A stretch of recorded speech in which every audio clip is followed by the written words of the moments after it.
Welcome, welcome, welcome everyone to Texas Showdown 2026. We are now in day 2 and you're just about to tune in to some delicious Tekken 8 action. If you're just tuning in, my name is Iambic and I am joined by the number one Castervock and Snarl Gang CEO Ashervock. Sorry to jump scare you. I had to do it. Lucy said he would give me $5 for it, so had to. Sorry for anyone out there that's not used to it. I play King. This should not be a surprise to anybody. Give him a minute. we in here. Yeah, we in here. It's already been a long weekend, but I'm looking forward to some good-ass Tekken for sure. Yes, absolutely. We had some killer matches on yesterday as well as the Texas Red Bull exhibition with Tekken. Of course, we did have the world take it 5-4 against Texas, but that's quite all right because we still in it. Okay. We still in the hometown of Texas. We still doing it big. You know what I'm saying? Exactly, and I'm looking forward to it. I'm excited. Man. I will say, as someone who has both played in pools earlier and seen through pools, I'm not going to lie, a lot of character diversity. Mostly King and Armor King from what I have seen. We shouldn't really be surprised by that one. Wow. Some Victor here and there. The very rare Leroy players, though, starting to make a way for themselves. We do see, Jet with the Shiva. Taro, that's my nephew right there. That's so cute. Even got a customization item based off of that. Shouts out to Harada for including that in the game. But yeah, that's interesting to see like King and Armor King. Right. From your experience. Which I'm not gonna lie, with you know how season 3 has been for a lot of folks. Some in particular, we have to talk about it, especially Texas Showdown coming into it. An emergency patch did happen, shortly before this. Yes. But at the same time, King is a name that has started to pop up a lot more than I would have liked to personally have seen. Oh, what do you mean by that? Well, sure, I play King, but a lot with what has happened, right? Got a brand new throw, QCB 1+3, elevated spine cracker, which on launch hits for Tornado, and that opens up yes, I saw that. Like, whoa. Well, as much as I'd like to see it, obviously not fun to have happen to you, and sure, it can be egregious at some points. And not only that, the biggest thing we need to talk about, sidestep in Jaguar sprint. That has been a bit of a thing. Not only that, because you can B-step and 2+4 grab, 1+3. Yeah. But the also second biggest thing, you can sidestep cancel into full crouch 2 for chest stun. Very fun stuff. That's insane. But of course, with the patch, the emergency patch that was released, it did address like a couple of glitches, like Fang being able to do his heat smash multiple times without stomp a couple times. And then not fun. Yeah, and then Lydia activating Heaven and Earth stance after a KO, which causes like the screen to like light up a lot. Flashbang. Yeah, a literal flashbang. Flashbang. It can get a little bright. So I don't know if the emergency patch was applied to this particular tournament. I hope so as well, but if not, be rocking it without it. but if not, those glitches are banned. So just putting that out there for everybody. But man, how have you been feeling about season 3? I'm not gonna lie, one part of me wants to say if I speak, I'm in trouble. Personally, I got no issue with it. I know a certain character say like Asuka, for example, a lot of people, talked to a few folks in my area, they took her out back and shot her. Oh. There's just a couple of quotations. I mean, my ass, well, can't be that bad. I'm not gonna speak on it. I mean, like, the only thing that you can say about that is it's season 3. It's season 3. There was an emergency patch, but of course it's going to be another balanced patch later on down the line in April, I think, if I saw that correctly. I'm not too sure. So. I'm not too sure. Y'all can quote or correct me in the chat, what have you. But they did specify that another balanced patch will be later on down the line. But in the meantime, I know you talked about like King changes and how in season 3 they kind of like buffed him in a sense. Inadvertently, I like to say. Yeah, inadvertently. That's a better word. But what other character did you think would, not get any buffs but did in season 3? I'm really trying to think. A couple of characters patch? that, I'm not going to lie, did kind of escape my radar at first but have been popping up a little more. I want to say biggest offender besides King, Jchantra. Oh, okay. Which mostly, I know Lugia in my area is very happy about it. But reasons why, It's the fact that I had them categorized and they just slipped my mind, but every ranked match that I've been in so far, Lee, either that or Huarong has kind of been Okay, up there. Huarong I can understand to an extent. Huarong, but Lee making rounds. A little bit, at least a here and little there. bit. Okay. Because Lee, we don't see too many Lees You around. really don't. You don't. Shout out to Justice Spirit, love you, homie. But yeah, we don't. Yeah, okay. But I wonder, like, with this season 3 pass coming out, we can expect like characters coming out like Kunimitsu the second, True. Bob, Roger Jr. How did Thankfully you? not Marduk. I just want to put it out there. No, I was talking to my brother. Oh, and I saw no. like the trailer, Yeah. and I looked at, because I saw like the map, the road map of like the Yup. characters and stuff before I saw the actual video. So I was just kind of like, oh man. But then when I saw From Australia, I'm like, everybody had a heart attack. Everybody had a heart attack. They thought it was Marduk, but no, it's Roger Jr. Mind you, I was at a watch party for that one when that happened, and I was in the bathroom. I stepped away for a minute, and all of a sudden I just hear, no, I'm screwed. I'm like, what's going on in the back? I run in. I see Australia on the screen. I'm like, they're not doing this to us in Big 2026. I beg. We have had enough of the tournament the last time. I'm not about to get grabbed into suddenly Mongolian Death Crusher about 2 different times. But then I Bro. see question mark, question mark, question mark. Yeah. Roger Jr. and I'm like, we might Okay, be back. you We know might what? be back. You know, I will take this. I'll take Marduk was a beast in tournament.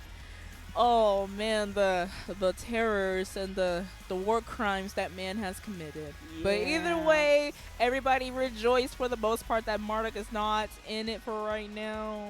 I think my biggest thing, though, especially with the 3 new characters coming out, we have Yeah. a 4th one yet to be revealed. Yeah, I hope it's Chloe, please.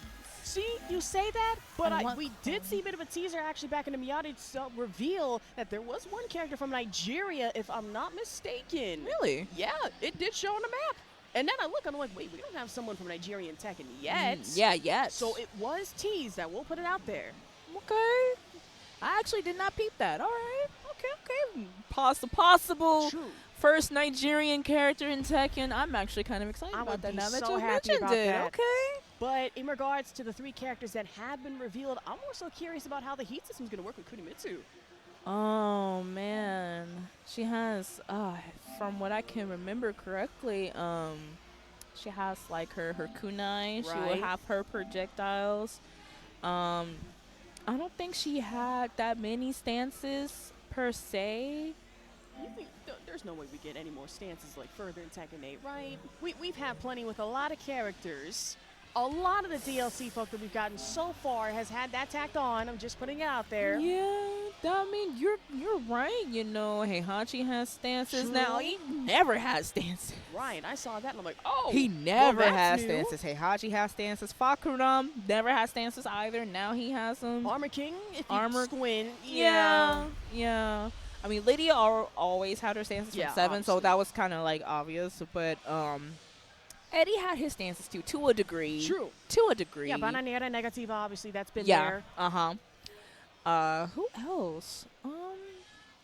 Can't really remember off the top of my head. Yeah, who's it also all- has stances, if I'm not mistaken, obviously Bob's stance and all of that. Uh-huh. But then AK coming in essentially with Bad Jaguar was Bad not something that I Jaguar, was huh. expecting. I will say that, watching that at the EVO, I'm like, oh, well, Like, what's going on here? Like, wait, this is Right. not the Armor King we kind of used to, but I'm Exactly. with it. Initially, it was kind of a mixed reaction for me because someone, played AK back in Tekken 7. I'm like, Mhm. well, I like this, but at the same time, how is this going to affect the moveset moving forward? And then all of a Yeah. sudden, figuring out, Mhm. wait, Bad Jaguar has Bad Breath follow-up after that?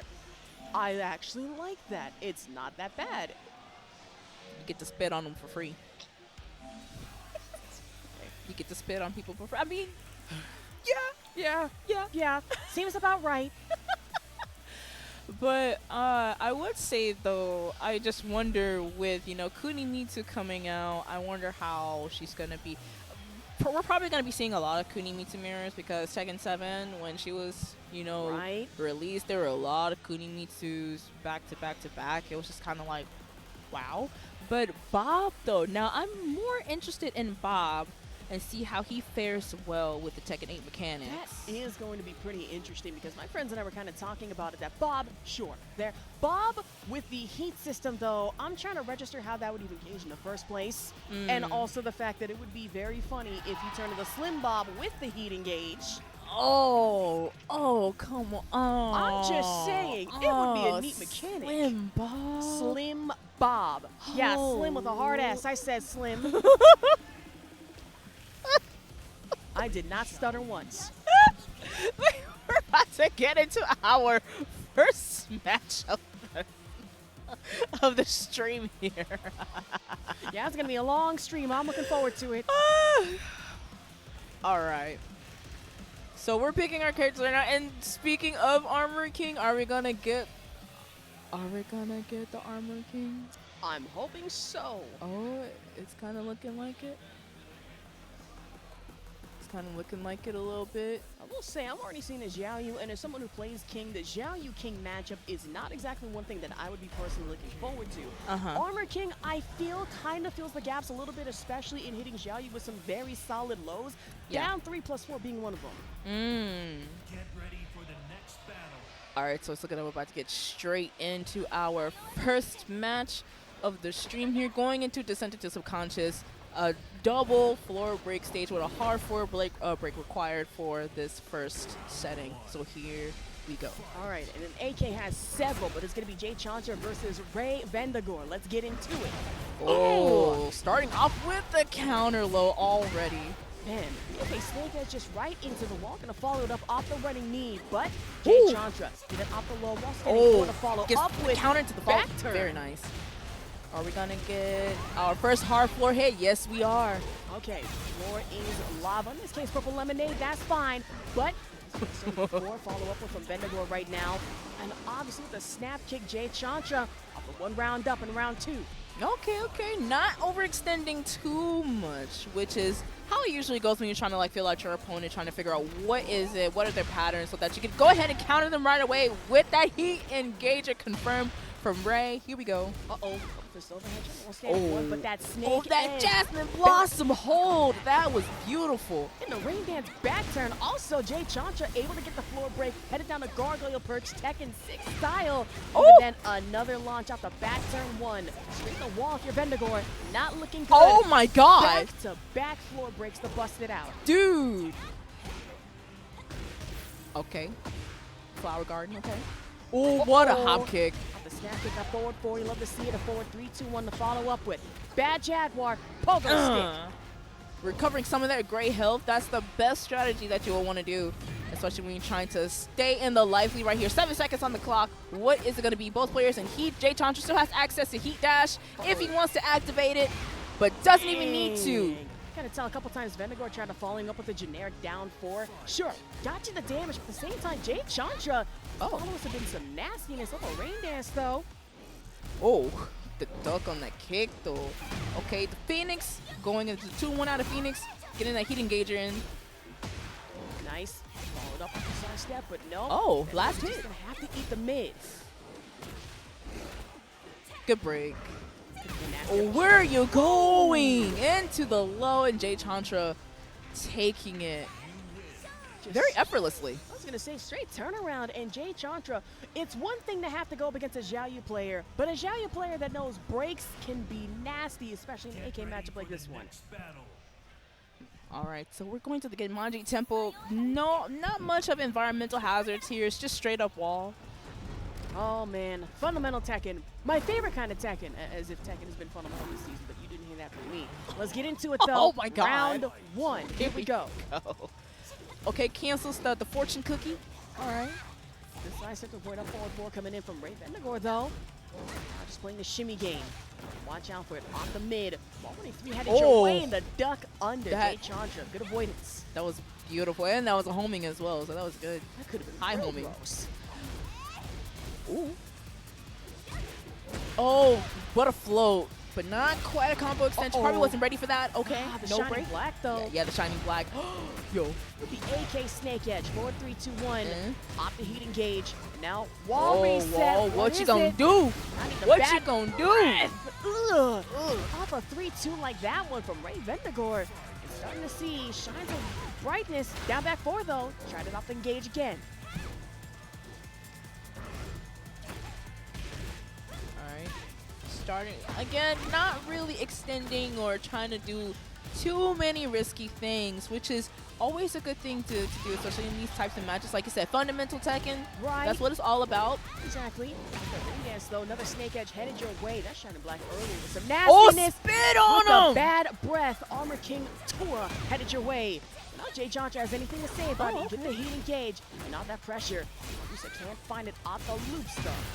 Wow, gets the last hit of the bayonet thruster, and this should be the round with the mistrust finisher. Ugh. Round 3 though. Time 1-1 apiece. Love to see it, but sidestep game abound. Oh, okay. Down 4.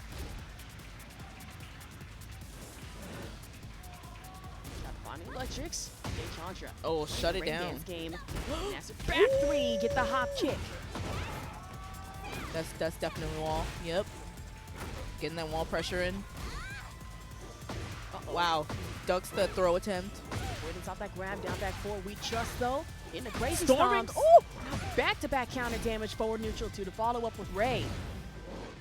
Okay, cancels in, wasn't in range to do a punish, so good safety there. Uh-oh, try that Whoa, step in, but Jchantra wow. off the launch in a rain dance again. About the hypnotist into the wall. Uh. Heat, engage.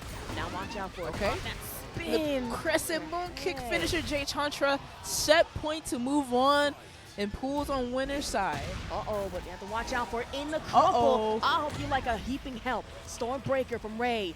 Now the Wavus. Just the block. Wavus, yo! Off that All right, launch. firecracker. Okay. Roll up though. Now Ray shimmy. Can't find the grab, and that's another low. Okay, gets the heat dash, stomps him on with a follow-up. Like that follow-up for neutral 2 to follow up off that low. No crush, Jchantra. Okay, Off ginger the snap. leap up. Flower power, okay. In the peg leg. Yes, I know all these moves by name. It's okay. Just bear with me, man. When you play a lot of Tekken 4 in practice mode and they give you the names of the moves as you do them, it just sticks with you. So It's fair and understandable. Jchantra here off the Xiaoyu moving forward in our pools. I'm not going to lie. That was a dominant finish, especially in this AK matchup against Ray. man, that was so clean. Like I said, not too much of an overextension. Right. Like, you know, not doing too many risks in, especially with sets like this. You know, but I mean, hey, like you said, fundamental Tekken, it works every time. So congratulations to Jchantra for moving on and pulls on winner's side. Exactly. Moving forward, winner's side, I'm not going to lie, is going to be a gauntlet, obviously. But I want to talk a little bit about that match. Pick your brain for a bit, because personally, more of an AK player myself. But with the Xiaoyu, how are you feeling about that one? You ask a great question, but ask a great question, But I could see, you know, like, Xiaoyu is a very evasive character. Right. You know, like with the Phoenix stance and the ring and dance, somersault, and all that cool stuff. But we did see at one point in certain times during that match where the Jaguar kick would come out and would catch Xiaoyu just as she was landing, you know, to float her in the air. But of course, those, you know, are unintentional maneuvers at times. You know, we did get a bit of a float off of that situation, but not too much of a combo extension because you weren't ready for it. And so Xiaoyu, she's very, you know, not very lightweight, but you know, she moves a lot. And so like, especially with a character like AK, even though he has like wave dashing as a means to, you know, close in that space, Xiaoyu is just, you know, that swifter, and she's a lighter character. She's gonna move more swiftly like that. Right, so. and where AK, like I mentioned earlier, fills in a lot of the gaps where King may lack in the Xiaoyu matchup in the first place. Didn't exactly see down 3+4 like I would have, but we did see a little bit of the snake edge. Obviously. Yeah. And that was working. The minute that Jchantra started reading through those, obviously became more of a problem for Ray. Kind of forced you to either adapt to the mids, and then Shining Black a couple of times didn't work well. Yeah, we didn't see a Man. lot of throw attempts in that matchup. Right. Stormbreaker we did see. Yeah. STS, not exactly. Would have liked to have seen that also. No pilot driver also, but hey, that's fine. Let's got loser side. But getting into our next match coming up, I believe that is an Elisa Boskanovich I see on my skill. Okay. Okay, we got the Eddie. We got the Eddie. We locking in the Eddie. Are we locking in the Elisa? Now I've heard that Elisa is a menace. A menace to society. That's what the consensus have spoken as far as I can see. I will say, coming from California and in my scene in particular, Elisa, I see her here and there spinning the block. Never fun. Her energy, for some reason or another, gives pink shiesty with a Hello Kitty Glock. What? Can't explain it. What? I'm not wrong. What? We're in the secluded training ground. Eddie versus Elisa. Hey, I'm Majin. Going up against Rina. Marina. Okay. We're already in the destroyer stance off the chainsaws. We Now just slicing him up going. with the up fort. Oh, misses the screw on the up fort one. I'm surprised the head toss bomb actually didn't hit the break wall, but that does Yeah. happen. And now Majin, really starting to feel pressure, trying to go for the throw, but in the lunging brush fire, Ooh. it's going to have to check with the mid-crush. All right, get a bit of a combo extension here. Going to the wall. Okay. Optimal damage. That negative. Oh, first wall break of the set. Here we go. Flush up at the Kyuda. And Majin, one up. One stack of Manjinga to follow up with. Well, I'm going to lose it. It's fine. And the Marina, off that low, get the shoulder bash. Oh, all right. Uh-oh. Okay, good. Oh, a little bit of a float. Too weird of an angle to follow up on that combo. Off that orbital. Oh, held it. The 1-2-2. That's a good duck, though, in the Mirage. And Majin, they got the stance, break through it, off destructive, get the saws out. Marina off these lows, but the counter damage. Oh, the counter. Grab. Are we going? Bumper steal. Yeah, there's the tech. There we go. Uh-oh. Oh. That's the negativa stance throw. And Majin, off that orbital 2, round 3. All right, let's get it. Whoa, Happy propeller. okay. Where are you going? Where are you going? We just had a What is whole happening? bunch of movement. You love to see it, but it's even surprised we didn't go 4-2-2 route. That's fine. Don't even need it. 2 stacks Manjinga on board. Oh, the last hit into the follow-up. So the Manzinga levels are level 2. I didn't even realize. Yep. Okay, we getting the Using full it. effect of certain moves of his list. Okay. Almost a little too well Optimizer. for Eddie here. Now Marina starting to feel it off the chip. Low Wow. pressure though, and that's going to be 1 up so far for Eddie player. Jeez, that was such a quick game. It really was a fast match. I'm Very, trying very to think fast. of how Marina could really better adapt here, because concept is there. You're really doing well just off the chip damage alone into destructive stance. And Elisa, I'm still surprised that head toss bomb did not break the wall as I did Yeah, expect. because I think she was within range for Right. that up for a 1 to fully complete. You know, even though like if it hadn't broken the wall, at least a tornado would have happened. Exactly. But it didn't. I don't know if it was like a angle issue, like a frame off or something like that. But either way, hey, I Majin already up 1 game, and so I wonder if Marina's getting coaching right now. Okay. So I wonder, like, with how are you feeling about this particular matchup? I don't think we see this matchup that often, Eddie versus Elisa. I'm not gonna lie, and okay, you did not hear this from me, you did, whatever. At Oh, one okay. point or other, I did used to play Eddie. I'm not gonna lie, when I was feeling down on my King gameplay. And against Elisa, I'm not gonna lie, there are some certain stopgaps that would make you a little better in trying to handle it. Negativa stance in the first place, you Yeah. can duck. I want to say missiles in the first place, so it gives you a bit of an advantage. But at the same time, you get flat out, especially with Hello World, it's not gonna be a fun time. Oh, Uh-oh. are we? Maybe, maybe not. Oh, looks like his controller isn't working. Uh-oh. Oh, Okay, there we go. Did someone not disconnect their controller There's or no desync their way. controller? surely somebody should have disconnected. I'm hoping it's not an issue, but going to be figuring out with Stasha Yeah. and Dame, okay? All right, so while they're figuring out their technical issues, he's gonna go ahead and continue on expanding your Eddie versus Elisa. Okay, because I'm really yeah. trying to think about it. With Eddie, I'm not going to lie, at one point I used to spam 3. But that was then. Since learning, I have figured out that Mirage is good at killing a lot of what Elisa has in the first place. Negativa, if I remember correctly, should give you enough of a gap to be able to at least duck missiles. Head toss bomb, not so much. Yeah, and remember Negativa is a standing stance now as opposed to a Okay. sitting stance. So a little bit of a disadvantage here, but like you said, you know, Elisa does have her projectiles, like her arms as missiles and what have you.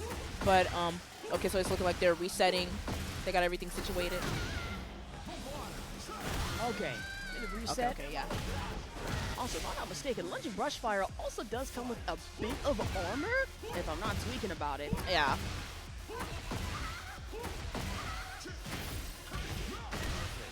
All right, so it's looking like we're about to get right back into it. Shout out to Stasha and Dane for coming up and fixing the issue in an efficient and prompt manner so that we can keep these matches rolling. Okay. Still looking forward to it. I will mention, though, Eddie, another character, again, we really don't see that much of. Another specialist. All right, here we go. Eddie versus Elisa on the celebration on the send. Here we go. All right, let's get into it.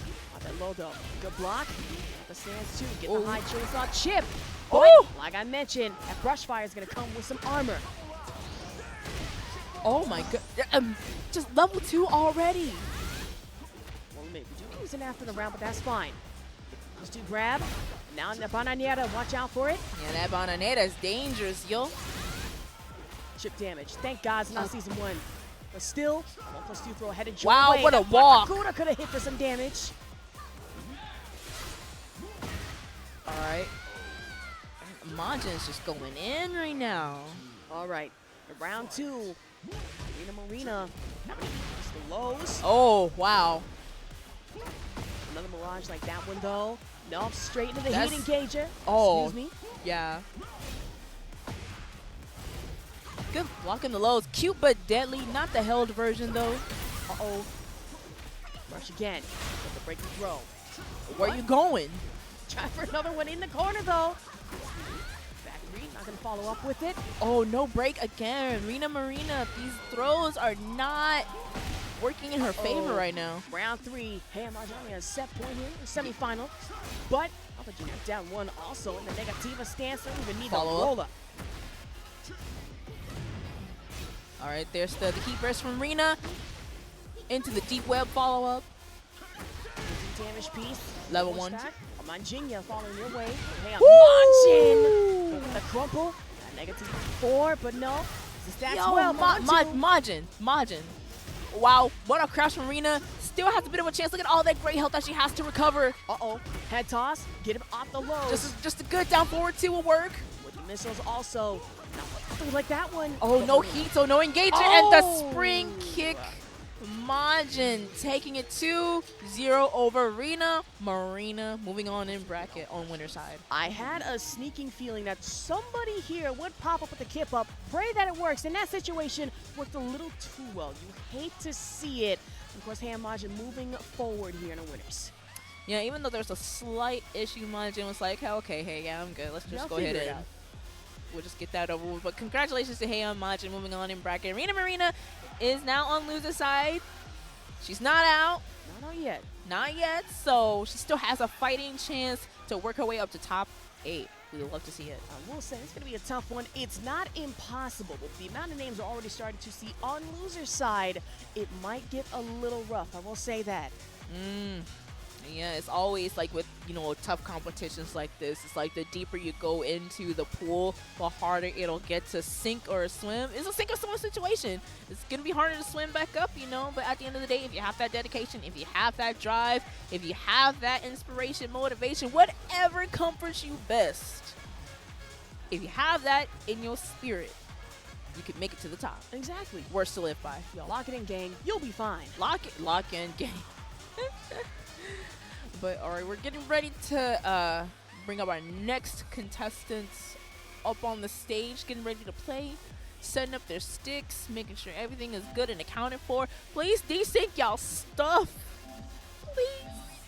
Listen, I've seen what happens when that does. Matter of fact, if I remember correctly, I did remember seeing an advertisement for a Bluetooth hitbox.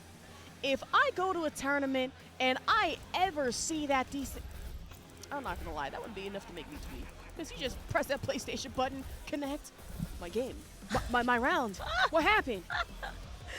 Yo. But we got the Brian locked in. Now, I've also heard that Brian was a Hey. We got a panda. We got a panda. We got a panda and the Tekken 7 Brian. Oh man, this is gonna be shouts out to Rangchu for winning TWT with Bears. First Panda and then Kuma. Holy moly. I will say, though, seeing the panda, one other person I'd like to shout out, of course, King Servbot of the Bear Mafia. Ooh, I imagine would have loved to have been here. But that panda gameplay, I want to describe it as joy, whimsy, and pure BS. Still works though. But here we go. We are in Madagascar here. ZatouSyrene versus Hades here. What? That Panda? Hades playing Brian. That's actually kind of fitting because Don't get the Harbinger bear of roll. Chaos. We love it. Yeah, that's true. Joy and whimsy versus Hell, which seems Hell? fitting. We don't like hell around these parts. Hatchet. Now watching off of that 1-2 coming in with the bear roller from Oh, Zato. slide on him. Stand 1. And the hell sweep on counter. That's crazy. Okay, bear sweep. I have a feeling about the mood of this match and how it's about to go, but Held it. off the charge, nice. Okay. Uh-oh. Big boot right to the face, grabbed it out the back elbow. Oh, interrupted that hell sleep and the Oh. counter hit from Hades. Oh, and the double knee bomber off the back, 2-1 special, get the slide. Oh, it doesn't extend with the heat burst. Trying to save resources. Okay. But we got the heat engage, able to armor Oh, through. Snake Eyes. There's the engager right there. Like dice, Hades, like gambling today, and I do appreciate it. Now Snake Y'all Eyes be gone. careful of the lemurs, y'all. They'll be fine. Gotta walk it off. Like the alpacas. Got the orbital though. Yeah. Zyrene though, the pop up. One more. Do it again. Third time. Ooh, Okay. too far, too far. Oh, a little too far. We overshot that. 4th time. Wow, though. what a cancel. The fake out. Stand 1 like that. Oh, snuffed out the heat smash. That's crazy. Back-to-back counter hit, damage the back 2, following your way from Hades right now. Now Extend off the leg. it. There we go. There's the heat burst. Oh, but drops a combo. Hatchet. ZatouSyrene though, tried with the G-Clef cannon, can't finish the string. Followed with the bear Ooh. sweep. And now Chains the of roll. misery. That's going to do it. All right, round 4, let's get into it. All right, now we're in the Tekken 3 Ogre remix. The round start. Oh, okay. Double flip up. And Hades just followed up off the 4. We engage. Armor Armor through. with the Snake Eyes activated. Hatchet. 2-1. Nice crouch. Over. That was beautiful. Into the launch punish. Amazing duck over. Back 2-1 again to follow up with. Snake Eyes still Oh active. I my need to point God. out, but you do get the reset. ZatouSyrene get a little worse for health. I'm certain that's dead. That's dead. Yeah, Hades. Taking the first game of this set. And we are on loser side, so whoever loses is out of the tournament. So a lot of stake here. And, we're going to pack pixels? I need to point out that for Pack Pixels, for those unfamiliar, or maybe you are, I'm still going to recap. I don't care. We have in total, if I'm not mistaken, what? 1 floor break, but down below that 5 floor blasts? 5 for a blast. The floor is legit lava on the 2nd floor. I mean, it's a little pixelated, but yeah, same thing. Here we go. Uh-oh. That running knee, get the slide in off the sneak man. And that back 2-1, gonna miss. Oh my gosh. Drastically, ZatouSyrene. Gonna get a little bit of damage before getting slammed by Hatchet. Oh, okay. Tried to go a little bit of a follow-up, but ended up on the other side. Are we going to go boom? Yes! Yep. First floor blast activated.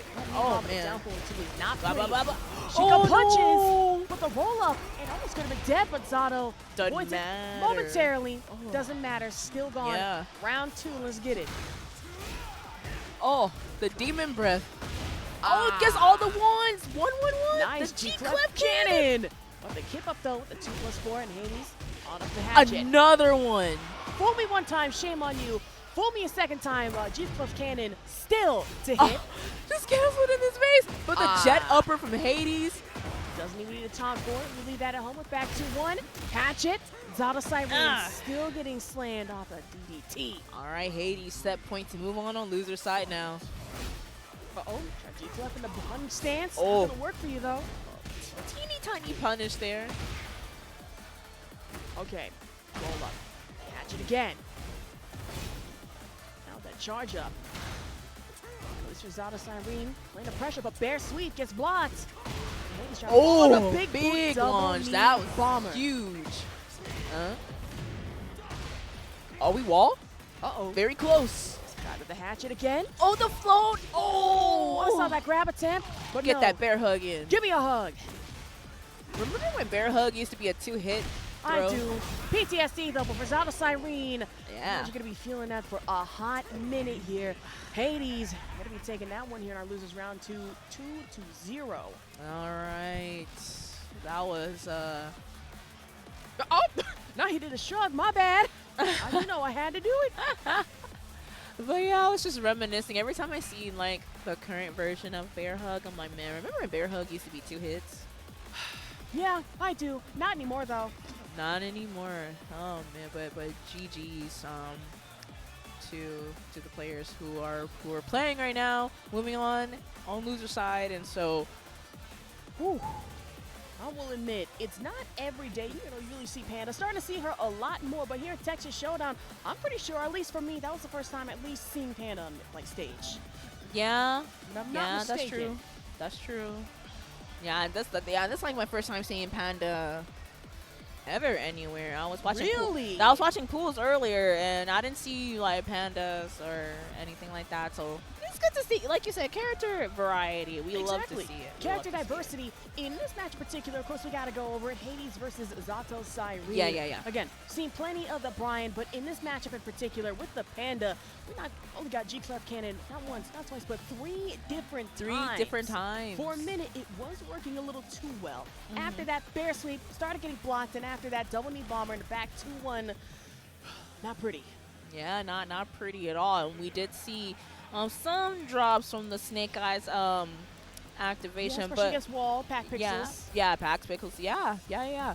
But either way, Hades dominated overall. You know, landing those really big combos, saving resources just enough to pop them out at the right time. So I'm with it. GG's. Especially the poke pressure coming in off of Hatchet, really finding those openings. And with Brian, Yeah. a 2-touch TOD character, might I say myself, definitely needed.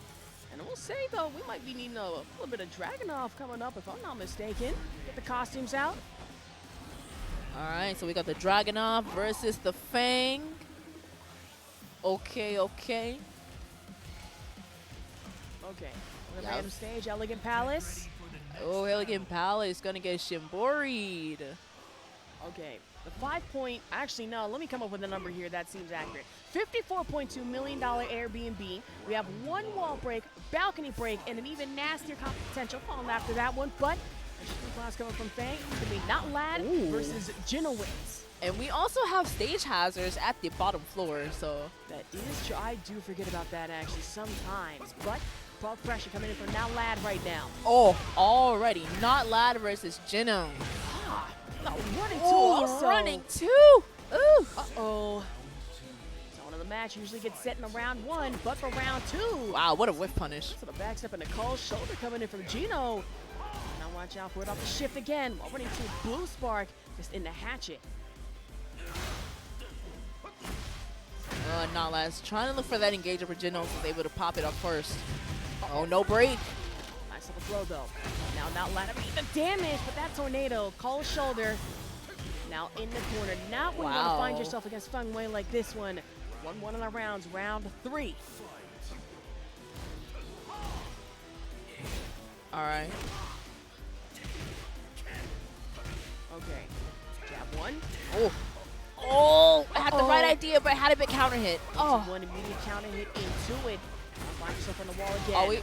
No. Not breaking it. No break. No break just yet. And it's a hard wall break, I believe. Notlad. Another little punish coming your way, coming in for Gino. The heat engage, but down 2. Starting to rear its ugly head. Yo, bull. Shift again. Okay. Oh, running 2. Nice tech roll out of it. All right. And the orbital. That back shift, and now another Oh! running 2 Blue Spark. But Gino, playing the patient game, was able to whiff, punish accordingly. Now, let's get into the next round. I'm glad you said that. Especially patience against characters like Dragunov is of definite virtue, so. I mean, it's definitely needed. You find yourself against Drag, there's a lot of little things, especially poke pressure like Oh, that. no that can launch! be so annoying. Oh, We're no gonna watch out launch. for that one. Down 2, gonna whiff. 2 tech. Getting hit hard for it and all. Man. Uh-oh. Hatchet. Running 2 again. Off that headbutt. Off Wow. the low leg. Listening for Gino. Let's put yourself 1 up so far. Wow, that was a little bit shaky, especially towards the end there. A little bit, but still sticking. This thing and the drag. Genmaji Temple, so no stage hazards to worry about. Now, do I want to say fundamentals? You know what? Let me keep my mouth shut. All right. Okay, I'll start down 2 from drag. Oh, so okay, we had a name change. Okay, so it's Tweeny Tech versus Jinowns. Okay, guard break a little bit. Uh-oh. Okay, jab punish. Okay, try to cutter, but that wall running to immediate stoppage. Woo. Now a little side stepping it down 2. Ah, big tornado. This is gonna be huge. This carry is gonna be very important. Running knee, cold shoulder in the universe right now. What that back Oh, turn? what Tweeny you Tech just can't find it. doing? What are you doing with those parries, son? Uh-oh. Nice. Back shoulder. 22 again, which Oh. I'm not going to lie. We've been using that almost a little too much. Well, I don't want to say too much here, but it's been a lot. Now for Tweeny Tech. Oh. But the duck Oh, I had the right counter idea. Damage and the launch. That was a great trade in favor of Jinowns. Okay. 4 coming in from Gino right now. No running too for you, but eat this heat engager. Uh-oh, denial. Complete stop. Now Tweeny Tech. That tundra slicer, but could punish. Cold shoulder has to follow it up with down 2. No, basically 2-1. Oh, wait, good punish on that down forward too. Uh-oh. Oh, big launch, and this is it. Set point for Jinowns to send Tweeny Tech home. Round 3. I better see some drag work. Tweeny and Tech, I'm see it sorry. now. Come on. 1-2. Back. Now Gino wins. Called his shoulder. Now to the counter hit damage up below the shifter. All right. Also. All right, these down twos. We haven't seen too many down twos. Really haven't, and it's a really good tool, especially when you want to go with the poke pressure on drag right now. Definitely need it. Oh. Back-to-back counter hit damage for the launches, though. Gino Do it take again. initiative. Lead engage, though. Get the chip. Oh, Jinowns taking it 2-0 over Tweeny Tech, sending them out of the bracket. What a good showing from Tweeny Tech. Congratulations. But, man, that was... Yeah, that was a good effort coming in from Tweeny Tech here with the Dragunov, which I'm not going to lie. That is one Tekken character that absolutely fits the archetype of, you know, ruthless aggression, not to quote John Cena, but it is kind of true. In this matchup, though, am I the only one kind of tweaking and saying this? That was a lot of wall running too we were seeing moving forward there. Yeah, and not... I know, like, running too from Dragunov is a great pressure tool, especially Right. when to close it in, get those plus frames in, of course, and, you know, a little bit of pushback on block, but not many have landed. True. Only one of them landed on counter hit, but again, like I said, it's a pressure tool. But if you want that running too, if you want more of that pressure, it'll be more better if it would land rather than, you know, being blocked. Exactly. Great pressure So- tool. We did see a lot of down two also to follow Down- up yeah. with, you know, poke pressure. But then where it started getting interesting going into Genmaji Temple, where running two, you start to see it pop. We did see Blue Spark a couple of occasions. And then Gino, immediate parry in the counter off of that. Love to see it happen. Yeah. And then just following up with the damage stacks was not pretty. But either way, that was a great set. Once again, GG's to Jinowns for moving on loser's side in bracket. And Tweeny Tech, great showing. We love you coming out and showing support by competing in this wonderful game. Congratulations for your placements. But we are about to get our next match up. Man, there's a lot of great Tekken action. It really has been. It's been a great weekend for Tekken, which has been, you know, despite everyone's like, oh, Season 3 woes, it's been a lot of fun. It really has. Yeah, I mean, like, it's better. Well, let me not say better. It's different, rather, watching Tekken and playing Tekken. Like, and it's also about the perspective as to how you perceive Tekken. Like, if you perceive it from a casual perspective, you'd be like, oh, they're doing a lot of cool moves and things like that. But if you're watching from an analytical perspective, trying to be better at the game, trying to adapt to the circumstances of the game, then to me personally, it's even more exciting because. And like us as commentators especially, we know what the game is, we know what it's all about, and so watching this from an analytical perspective, giving our own feedback on it personally per se, it's like, it's a really great feeling. So I enjoy watching Tekken to the utmost. I don't know about y'all, but hey, it's Season 3. It's Season 3. We have our Yeah. woes. Oh, we got the brothers going against each other. Lars versus Kazuya. Ooh. Okay. lore match. Let's see it on Fallen, Fallen Destiny. Destiny. Could not be and more enough of a lore match. You'd love to see it. Probably not going to let the intros rock out. That's okay. Maybe we are. Oopsies. All right. Let's bring the button check. No, we're just getting straight into it. Not going to lure off the hook fist. Without the dragon uppercut and twin pistons, that's kind of crazy. Ooh, Oh, big orbital though, but drops the combo. Oh no. Uh-oh. Now sweep. Now just get the leg. Now for Yagi right now. Engage. Now he's engaged. Lightning knob on the dynamic entry. Uh-oh. We got the entries coming out. Oh no. Oh my god. What the No, heck? the drop. No. Okay. Oh my god, the drop. That was such the Oh hard wow. read. Don't The tell low me this is parry. gonna be comeback potential. This is No, it's comeback comeback. potential. That's dead. That's dead, man. Oh. That, I need to point out that was only the first round. We already had back-to-back heart attacks, one drop after another. But at the same time, you managed to come back after the pair. Okay. I see the tone of this match now, and I'm liking it. Round 2, let's get into it. Oh, Lord have mercy. Okay, did not complete the 1-1-1. Okay, That's fine. good punish. Back elbow for dynamic entry coming in from Yagi right now. And off that Oh, one. step That on was him. Stomp. Hey. Yagi. Yagi did not take that first round too lightly. We just looked there and said, and I took that personally. They're blocking the hell sweep though. Now, watch out. The poke damage for 1-1s. Oh, the counter hit on the down back 4. Beautiful from Yagi. Amazing spacing. This carry is crazy. We're definitely going to be at the wall. Yes, indeed. Stop Tesla over.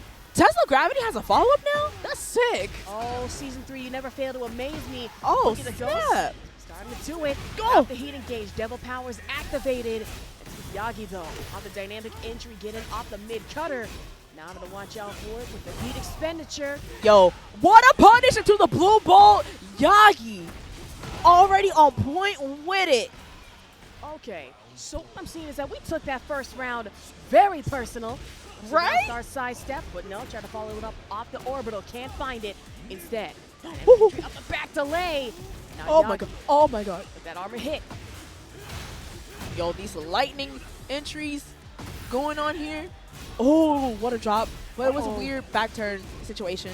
2-4 coming in from BoogieTheGhost right now. You want to poke pressure out the perfect electric. Oh, no, but the drops drop! it again. The drop, so critical. Boogie the Ghost not working out too well.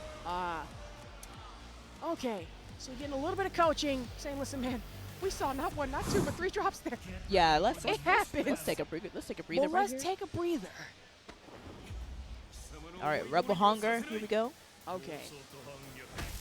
Got a balcony break into stage hazards. I was going to say back-to-back stage hazards that are obviously not fun. I'll tell you right now, though, fun off the full pressure. Stand forward for Silent Boogie. entry. Okay. Uh-oh.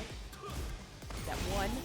But now, ride the Oh, the lightning. counter hit into the follow-up. Guaranteed. And it's for Yagi right now with that back entry also. I just have to watch out with the Oh my damage. gosh. Everything is working right now. And round 2, let's get into it. Woo! That arc blast, yo. The 1+2 into wall. Backhand from hell. Heat engage coming in for Yagi right now. BoogieTheGhost just having to follow it Oh up. my Off the God. roll-up. Can't break the Oh my- armor. And another down stomp to follow up. Yo, what is happening? I'll tell you what's happening. Large damage is happening. Perfect round. The round 3. Already on set point here. Oh, This is all round the 2. ones uncounted hit. That was a natural combo too. Oh my goodness. Step on them. Jordan. Look at all this lightning. Oh my god. The double perfect. We got a double perfect over here. The disrespect. The disrespect.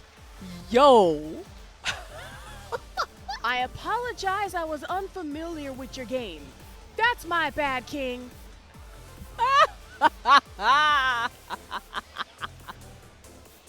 If the first round didn't go by fast enough, we said, okay, you know what? I can kick it with a 2-2. That works for me. Dynamic entry, I guess, was it? No. Was that 2 perfect rounds? That was 2 perfect rounds. Yes. Okay, Yes. that seems about right. And you know what's so crazy? I thought of like the Michael Jordan meme when Yagi lost that first round in the first game. It's like, and I took that personally. That seems about right.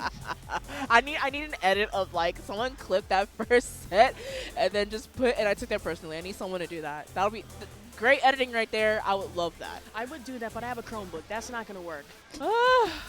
Horrible. That computer would explode. But I'm not going to lie. That match, I should say, did get explosive in itself. The Kazuya and Lars matchup, which obviously, no pun intended, can get electrifying. Yeah? But the minute we started on Fallen Destiny, that was a doozy.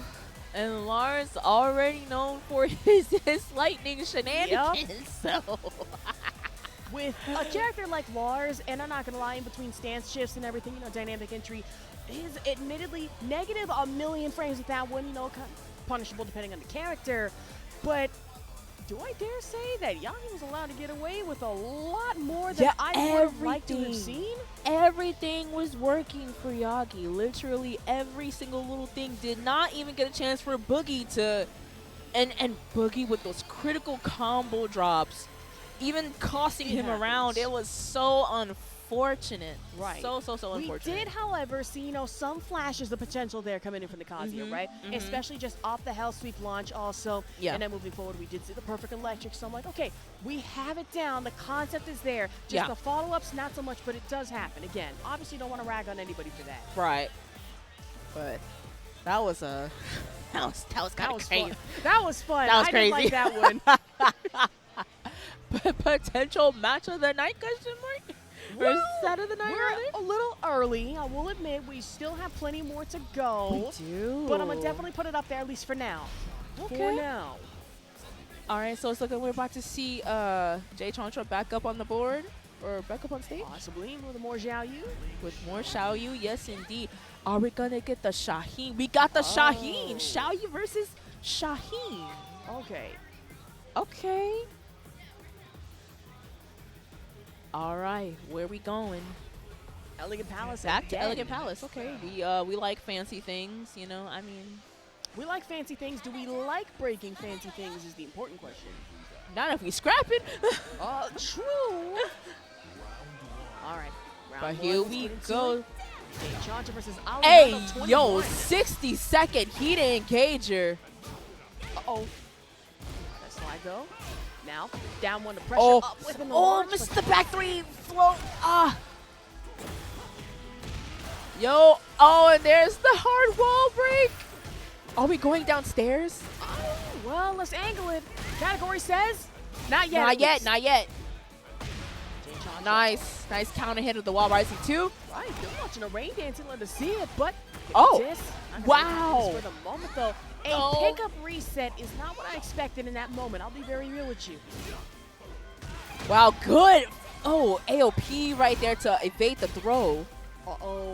Still got heat, plenty left to use. Ali can only get so much Woo! left with the gray. Punish the mistrust. Slide, disrespect. Is mistrust still launch punishable?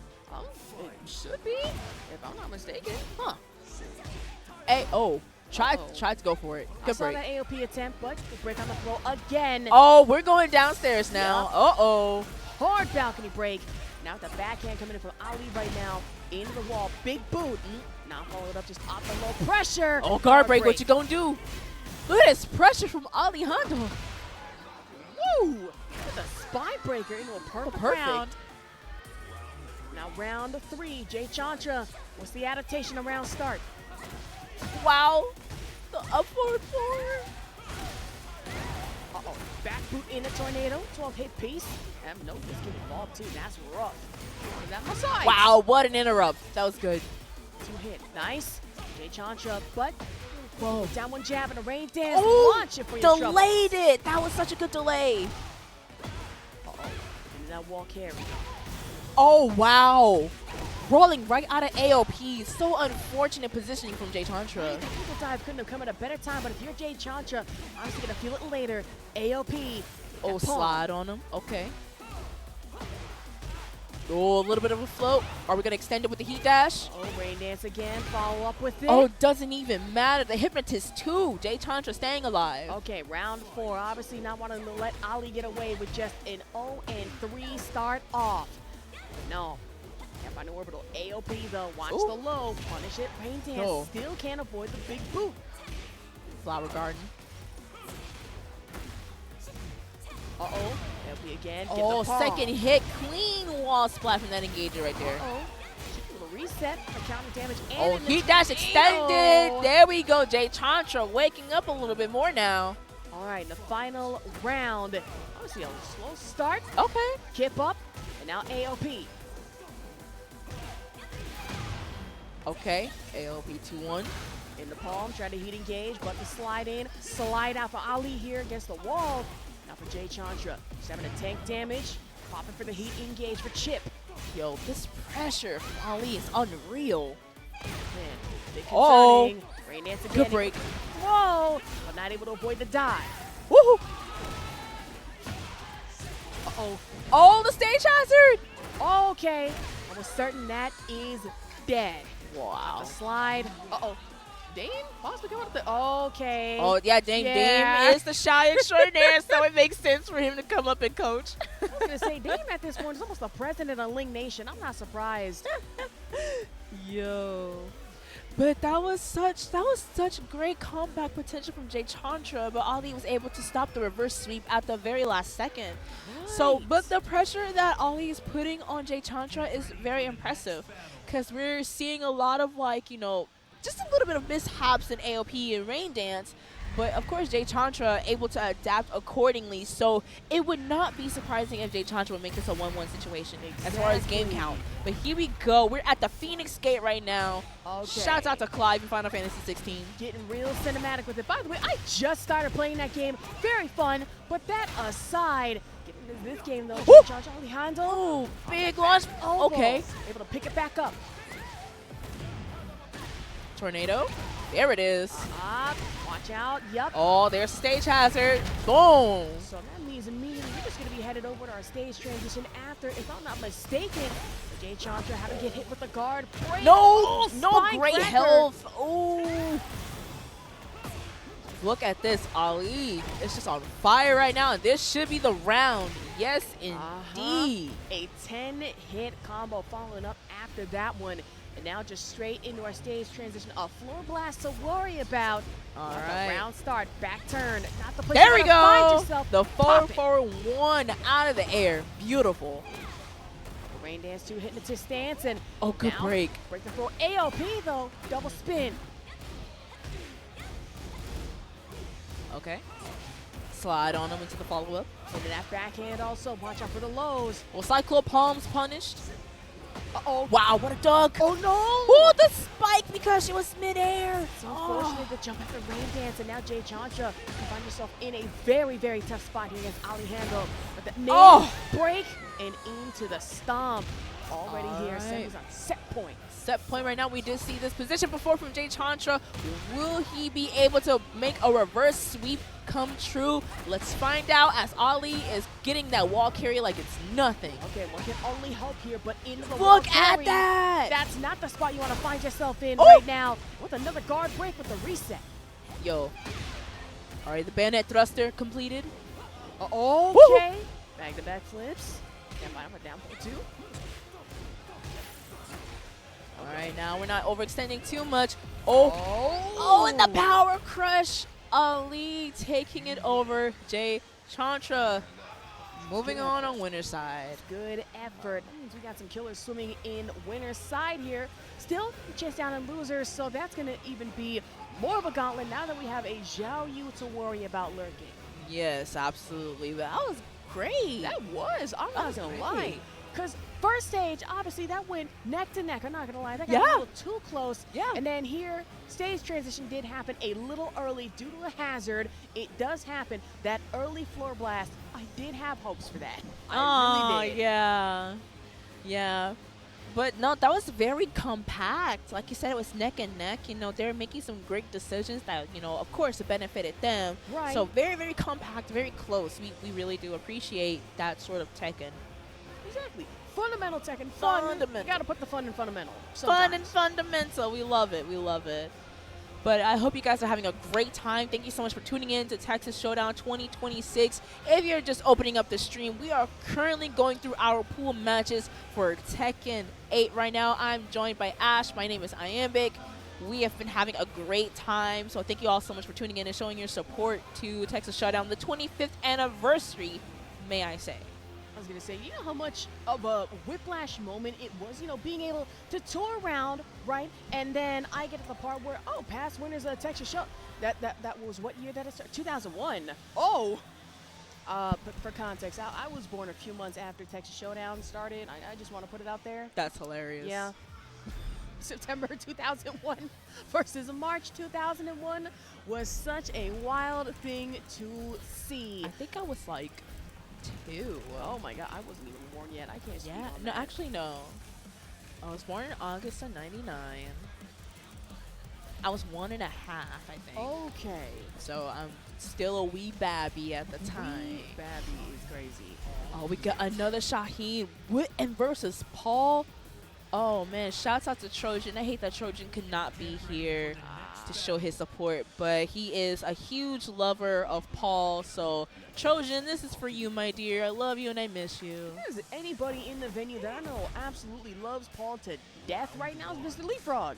Ah. He's an active Paul player, but already just with the fist right to the chest. In this matchup, I'm trying to think though. Now Oh, forward in the big launch. That's huge. 'Cause Paul does hit hard. Uh-oh. Watch out though for Death Fist. Not pretty in the Oh, Demo Man. what? Immediate balcony break. That was a balcony break from that corner angle? I guess. Oh, man. If it works, it works. If you're Paul right now, you don't question that. Hey, yo. That means still got wave though. Fall victim. Obviously, able to get one round up. And also shout out to Roman Jelly, too. We love Roman Jelly in this house. True, the buffest Paul player in the universe. Heck yeah. Okay, we coming in for Oh. watch him right now. A great punish on the slide there. On that overhead, get up to sneak in. Oh. Have another low cutter coming in. He's smoothing right now. Uh-oh, that chip pressure. Oh, the shredder kicks. What you gonna do? Huh, it's Shredder. Where? I'm gonna tell you where. We got Paul here. But no, fist Ooh. right to the chest, connect. Now, Ooh. Death Fist once. Oh, Rage Art at the wall. Not No. a great idea. Get throw punished. Yo. Sorry, I'm gonna have to hit you with this chest press, son. It's not gonna be pretty, but it's gonna be funny for me. Running me though. Snipe God. With the damage Wow. though. For to launch. Now follow up into the wall. Oh, stage hazard. Okay. Wall exploder. He engaged but Whoa. can't connect. Where's the spike? Oopsies. Okay, but doesn't even matter. Snipe God wave. Keeping that pressure by the wall. And there we go. Snipe God wave still in the game. Love to see it, but okay, I'm Majin right now. Obviously, that's not even a crush to follow up. Snipe God wave gonna take full advantage. And connect to the wall though, but gonna have to duck it. Down one, but no. Back sway, get the heat engage. Wow, Woo! nice patience from Majin. DLP, duck, launch, punish. Into Death Fist also. Oh, Death he's Fist Death twice. Fist, yo. Into the coldest shoulder in the universe coming in from Hey, I'm Majin right now. Yo, Back to back okay. resets. Oh, what a low parry.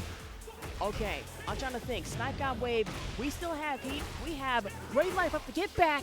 There's a rage out the fall. Oh my gosh. Down forward spike. All right. All right, what's going to happen? Anything can go. Okay. Doesn't extend it with the heat dash, yeah. which is good. Give a little bit of a breather here Exactly. to surf on him. Pause your heat. Get that great life back. At the same time, delete it fully from Majin. Now the roll up. Okay. Oh, God. Oh. That's painful. That is painful. And I want to say, I love to see Paul gameplay in the hands of a jester. Oh my goodness. Yo.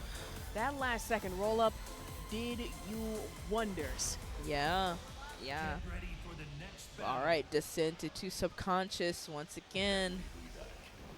We're going down, down, down. All right, now one floor break. Two we have to worry about. Two back to back, not gonna be fun. But in the fit, let's get into it. Round one start. Again with the patience from Majin.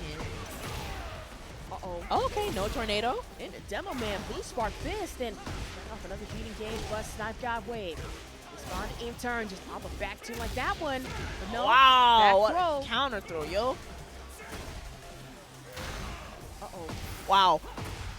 Ooh, big hop kick from Snipe God Wave. Surf on him.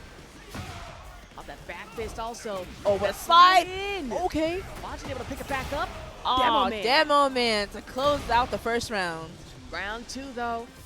Now, what's our start? Slide, cold shoulder, up the back elbow again, but that Oh, the trade. Wonders the crumple into it. Are we going to see our first hard floor hit? There we go. There it is. On that burst, but now back sway again coming into it. Big kip up, try to off the death fist again, but Good able to break. break the throw. Woo. Okay. Wow.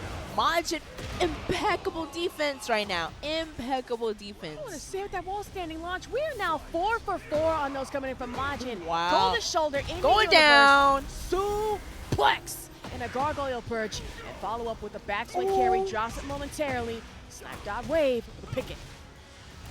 Yo, Shaheen be smooth, man. I didn't know he was this fast. He's got some evasive movement, let me tell you, and it is so fun to watch. Oh. Not fun to have happen to you. And hey, I'm Majin saying, stop that.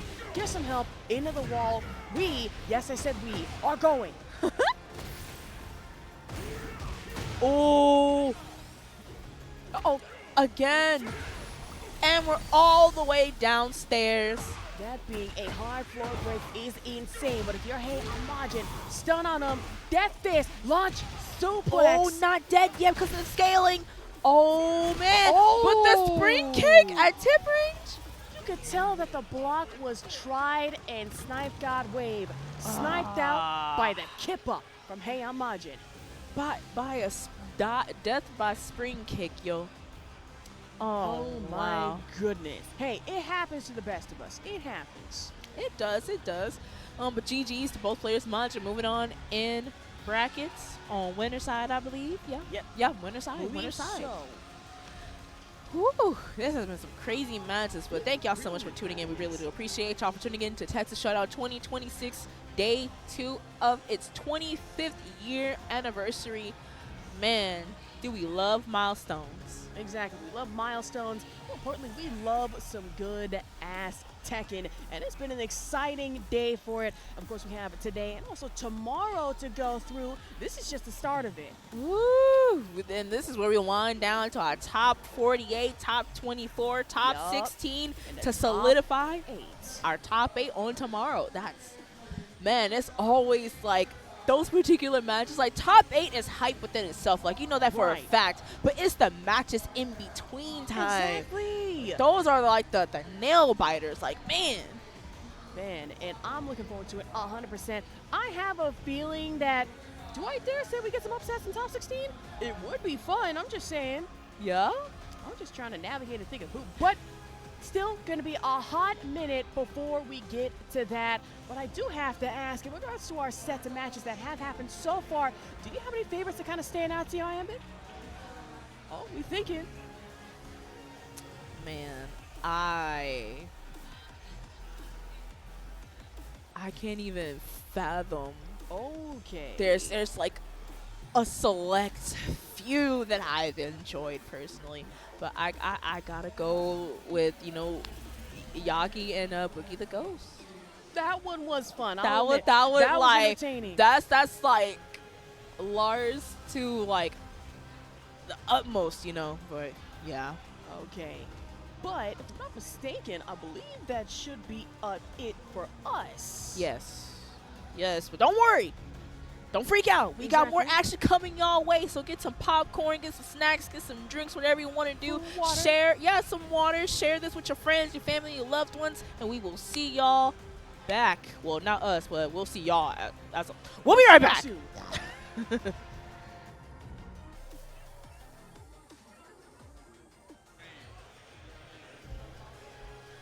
Hi everybody, it's Ubel, and we're just I'm joined with my good friend.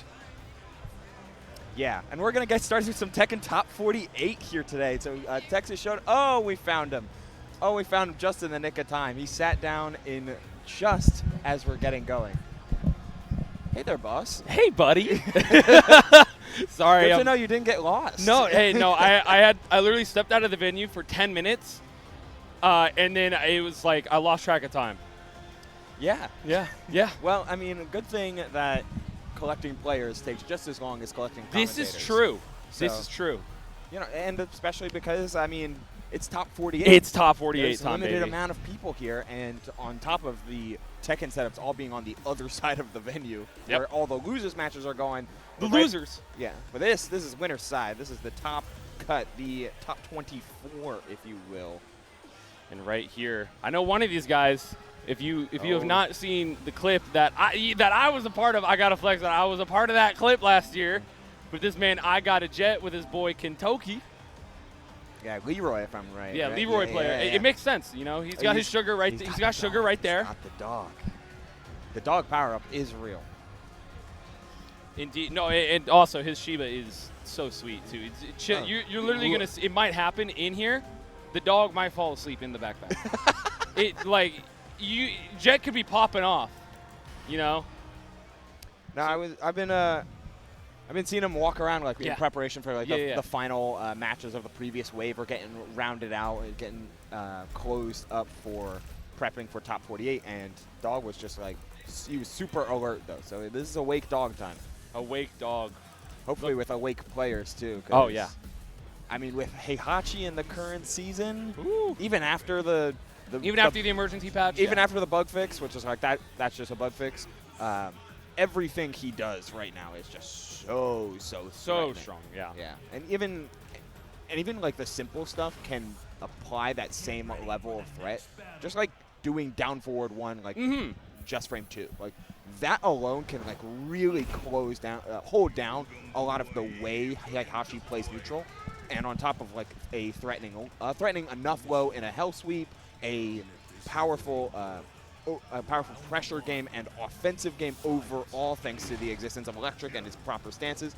Then the inevitability on top of it, thanks to the warrior instinct. Like Heihachi can be just so overwhelming. We are starting with the loser side here, though. This is iGottaJet and Electrical Steve getting going right off the jump. Some Hermit stance, like immediate pressure with some of these mids, but then Electrical Steve finding that key counter hit. Oh! Okay. Mixes it up this time with the throw out of the Raijin stance activating. He boving him band for band now. Oh, Ducks he over it. ducked. Woo! Ducked to the high, but wasn't able to find a follow-up. Tries for the orbital. No dice. The charge. Oh. Waiting out the flash duck in order to get that high. And a big finish. A simple combo to wrap things up. Round 1 to Electrical. Bro, he just punched him in the throat, and Electric's off the bat. Good morning. Electrical Steve is showing that he knows how to do electric, baby. Jab into the blue sparks. Okay, went for the 1+2, not going to be able to get it. Jet got to play defense now. Not exactly where he usually thrives. Ooh, I saw, yeah, Steve went for that back 1+2 parry. It's looking pretty good. Instead, we're just seeing some of this Hermit stance mix, trying to apply these side steps. Oh, no break on the Stonehead. Not going to quite find the wall as we get the, representing the lows early. These are the slower lows from Heihachi, too. So it's just adding onto that mental stack right from the word go. Yeah, absolutely. Oh, staff. That's the thing that Jet he always has. He always likes to use that that staff in very clutch moments, or where he's kind of panicking, but not being able to find it this time. Steve building up pressure, gets the wall splat against Jet. Activating heat now. Big combo damage coming in. Oh no, we got 3 stacks of Warrior's Instinct by the way now. Yeah, you're not going to spend it on this round, though. You're already in such a promising position, still in You don't want to heat. risk it, yeah. No, of course not. Oh, what a dunk! Oh, the counter hit. Yo, I thought the grab went through. Did not. A big pickup and a big launch here as we go. Oh, just chilling in Hermit stance. I love the delay tag. Back 4. Electrical Steve. Yeah, Putting on the hurt. But close to the wall, though, Heihachi doesn't have massive combos. Needs to win one more neutral interaction. Still holding in heat. The heat smash, locking down in the corner, canceling the stance with the low. Back 1+2. Oh, the parry. 4 seconds left in the down forward 1. Electrical Steve taking game number 1 there, and Wasulu coming up here to help out his friend, his DFW brethren in this matchup. Because, I mean, long time ago, there was a man named TheDX up in DFW. Yeah. One of the best Heihachis that we ever had in Dallas. And Wasulu played that man a lot. So Wasulu does have that Heihachi knowledge, but let's see if it can translate over into Tekken 8 and into this matchup, because Electrical Steve, man, he's kind of just pressing buttons whenever the hell he wants. Yeah, he's letting it almost feels like it's intentional though. Yeah. He's like, let Heihachi take initiative. Let Heihachi like be this overwhelming threat right off the jump, because you're not too worried about like a Heihachi like trying to run up and jab you. You're much more worried about playing the mid into the Raijin stance, or mids into the Raijin stance, or however you end up getting there, like 1-2-2 or whatever ends up happening. But then, like, the actual worry is stuff like back four. It's stuff like the electric. It's stuff like hell sweep. Like, those are the type of instant layers that you're trying to play on. And Leroy is just generally more favored once you get to play on staggered timings. Gotta agree with you there, Ubel, man. Smart man you are. I try, certainly. We'll have to see how the adjustments come into play, though, because, I mean, you're absolutely right. We didn't get to get a lot of our offensive pressure. We're waiting for the whiff punishes. We're waiting for those like big launch opportunities, and there's one. Yeah, there's one sidestep on that string, on that down forward 1-2 string. Keeping that distance now. Jet just, again, trying to play defense right now. See if he can find an opening now. 1+2. Just blocked. This is some good defense, though. It's very held together. You know, as I say it, my fault. the up forward 3+4, you know, it's a good move, but like, damn. Oh, went for the full hell sweep. Okay. And the low after. The fact that Electrical Steve is just so willing to go for those power lows, it can be just a little bit of an extra wrinkle on this Heihachi as we were looking for those quick pokes, just trying to nickel and dime Jet down to the end of the first round. Yeah, absolutely. And Jet starting off strong. Electrical Steve went for that back 1+2 parry. Did not get it. Got hit by a low. Wow, and Jet, yeah, no, I don't know. Jet, it happened to Jet earlier today when I was TOing his pool. He accidentally pressed his staff button. He was like, and he said out loud, he's like, "Oh man, I did not mean to do that." Oh, what? That's a step. Yeah, he's way too far for that to even be even consider tracking as we're getting the full launch from it. Should find the wall after that heat burst. Do we want to detonate it? No, we do. Yeah, we do. Yeah, okay. we do. I didn't think that would quite connect because of the weird axis. 104. Man, that's what damage. Never doubt Leroy's damage, but this side wall is, or this the side step, putting Leroy and Jet against the wall. A nice little tech roll to get out of there, but the 1-2-2 flash punch combo. Good talk there. The flash is good, and the heat smash is even better. Going right through the heart. iGottaJet on the board with a round. Super clutch, but we're playing, just representing Duck in a very slow low in his own right. A lot of stance cancel from Electrical Steve. He's starting to twirl and finds a throw. Give him in a noogie. Another tech roll. I wonder if we're going to start seeing some of these big OTGs after this back four connects. A quick combo, though, from Heihachi. A big wall ender, 72, thanks to the heat. Engage. And there's the OTG after spending so much time on the ground. One hit away and goes mid twice on a nice stagger for Electrical Steve to be one round away from moving on.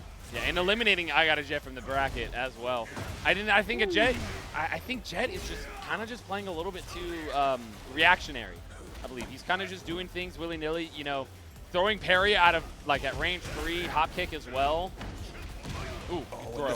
The throw off of it has yet to block one of those lows, and it is reactionary. Man, you gotta launch that. Yeah, you gotta launch that. It's right there for you. Hell sweep goes through. Another big low, the slow low. I thought he activated that. Get some plus frames. Heat dash trying to get some extra frames. Goes for the quick while rising 4-4.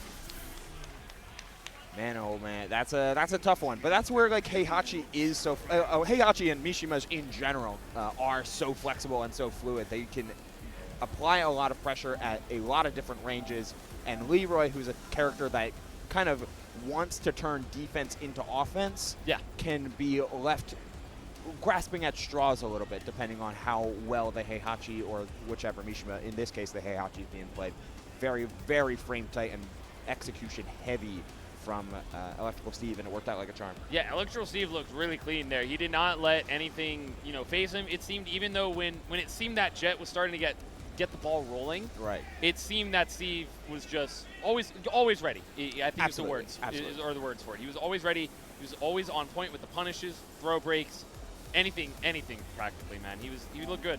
Yeah, he looked good, and especially loser side. So you kind of had to play like, okay, my entire life is on the line right now. And you never know, especially when it comes to like how this bracket here this weekend has been staggered. Like you don't know if this was his first bracket match since yesterday. Yeah. So nice to get a win on the board, get some warm hands, and some nice momentum. Even in loser side, you know, it's always possible And to against make a someone run. like iGottaJet too, who is one of the, I would say one of the best Leroy players in the state. I would agree. So yeah, man, that's good. Ooh, I'm excited for this match. We got my boy Mistaken representing H-Town, and I think that's a San Antonio boy next to him as well. I mean, I see the Gatekeep shirt. I know that's a San Antonio FGC shirt. Yeah, this is Debaser. Ooh, Debaser. Ooh, okay, this is gonna be good. So Debaser, to get into this spot on winner's side, he beat Shinblade. Yeah, And- I saw that. And I was TOing Mistaken's pool. He had beaten Johannify. Okay, 2 for 2. 2 for 2, yeah. I just realized that is both, like, that's SCG and then WTI. That's kind of crazy. They both work together in that sense. But Mistaken yeah. gonna be rocking that AK, that Armor King. It's been an Armor King showcase here this weekend. I'm okay with that. Okay, well, I'm sure you are. Nah, I think the character is like it's a perfect example that I'm trying to find my words. It's a perfect example of how you can take similar kits and especially similar inputs, but change the style to be something so unique in and unto itself. Yeah. Like Armor King shares a lot of inputs and shares a lot of similarities with the King No Armor, but you play the characters completely different. You play them you play Armor King so mobile with a lot more emphasis on like sidestep buttons And counter hits as well. counter hits, and of course the dark upper being such a prominent pickup. Right. That's no dark upper, but that's certainly a counter hit combo. Yeah, that down forward too. You get a full combo on counter hit there, ending it with that spinning pile driver. And Debaser getting the need to extend the combo. Misses the flash though. Not gonna do much with another counter hit down forward too. Such a great button. Okay, spending the heat dash in order for the Power bomb. Yeah, the throw. Oh, that was a throw. Caught him trying to hit them with the cartwheel. Instead, the heat burst is going to guarantee a full combo and some good health recovery that was absolutely needed. Spinning out and getting the heat smash at that. Only Debaser's just gotta run away. It seems. Good. Oh. No, break on the generic throw there. Debaser gets round number 1, and you don't do the pop off. Okay. Yeah.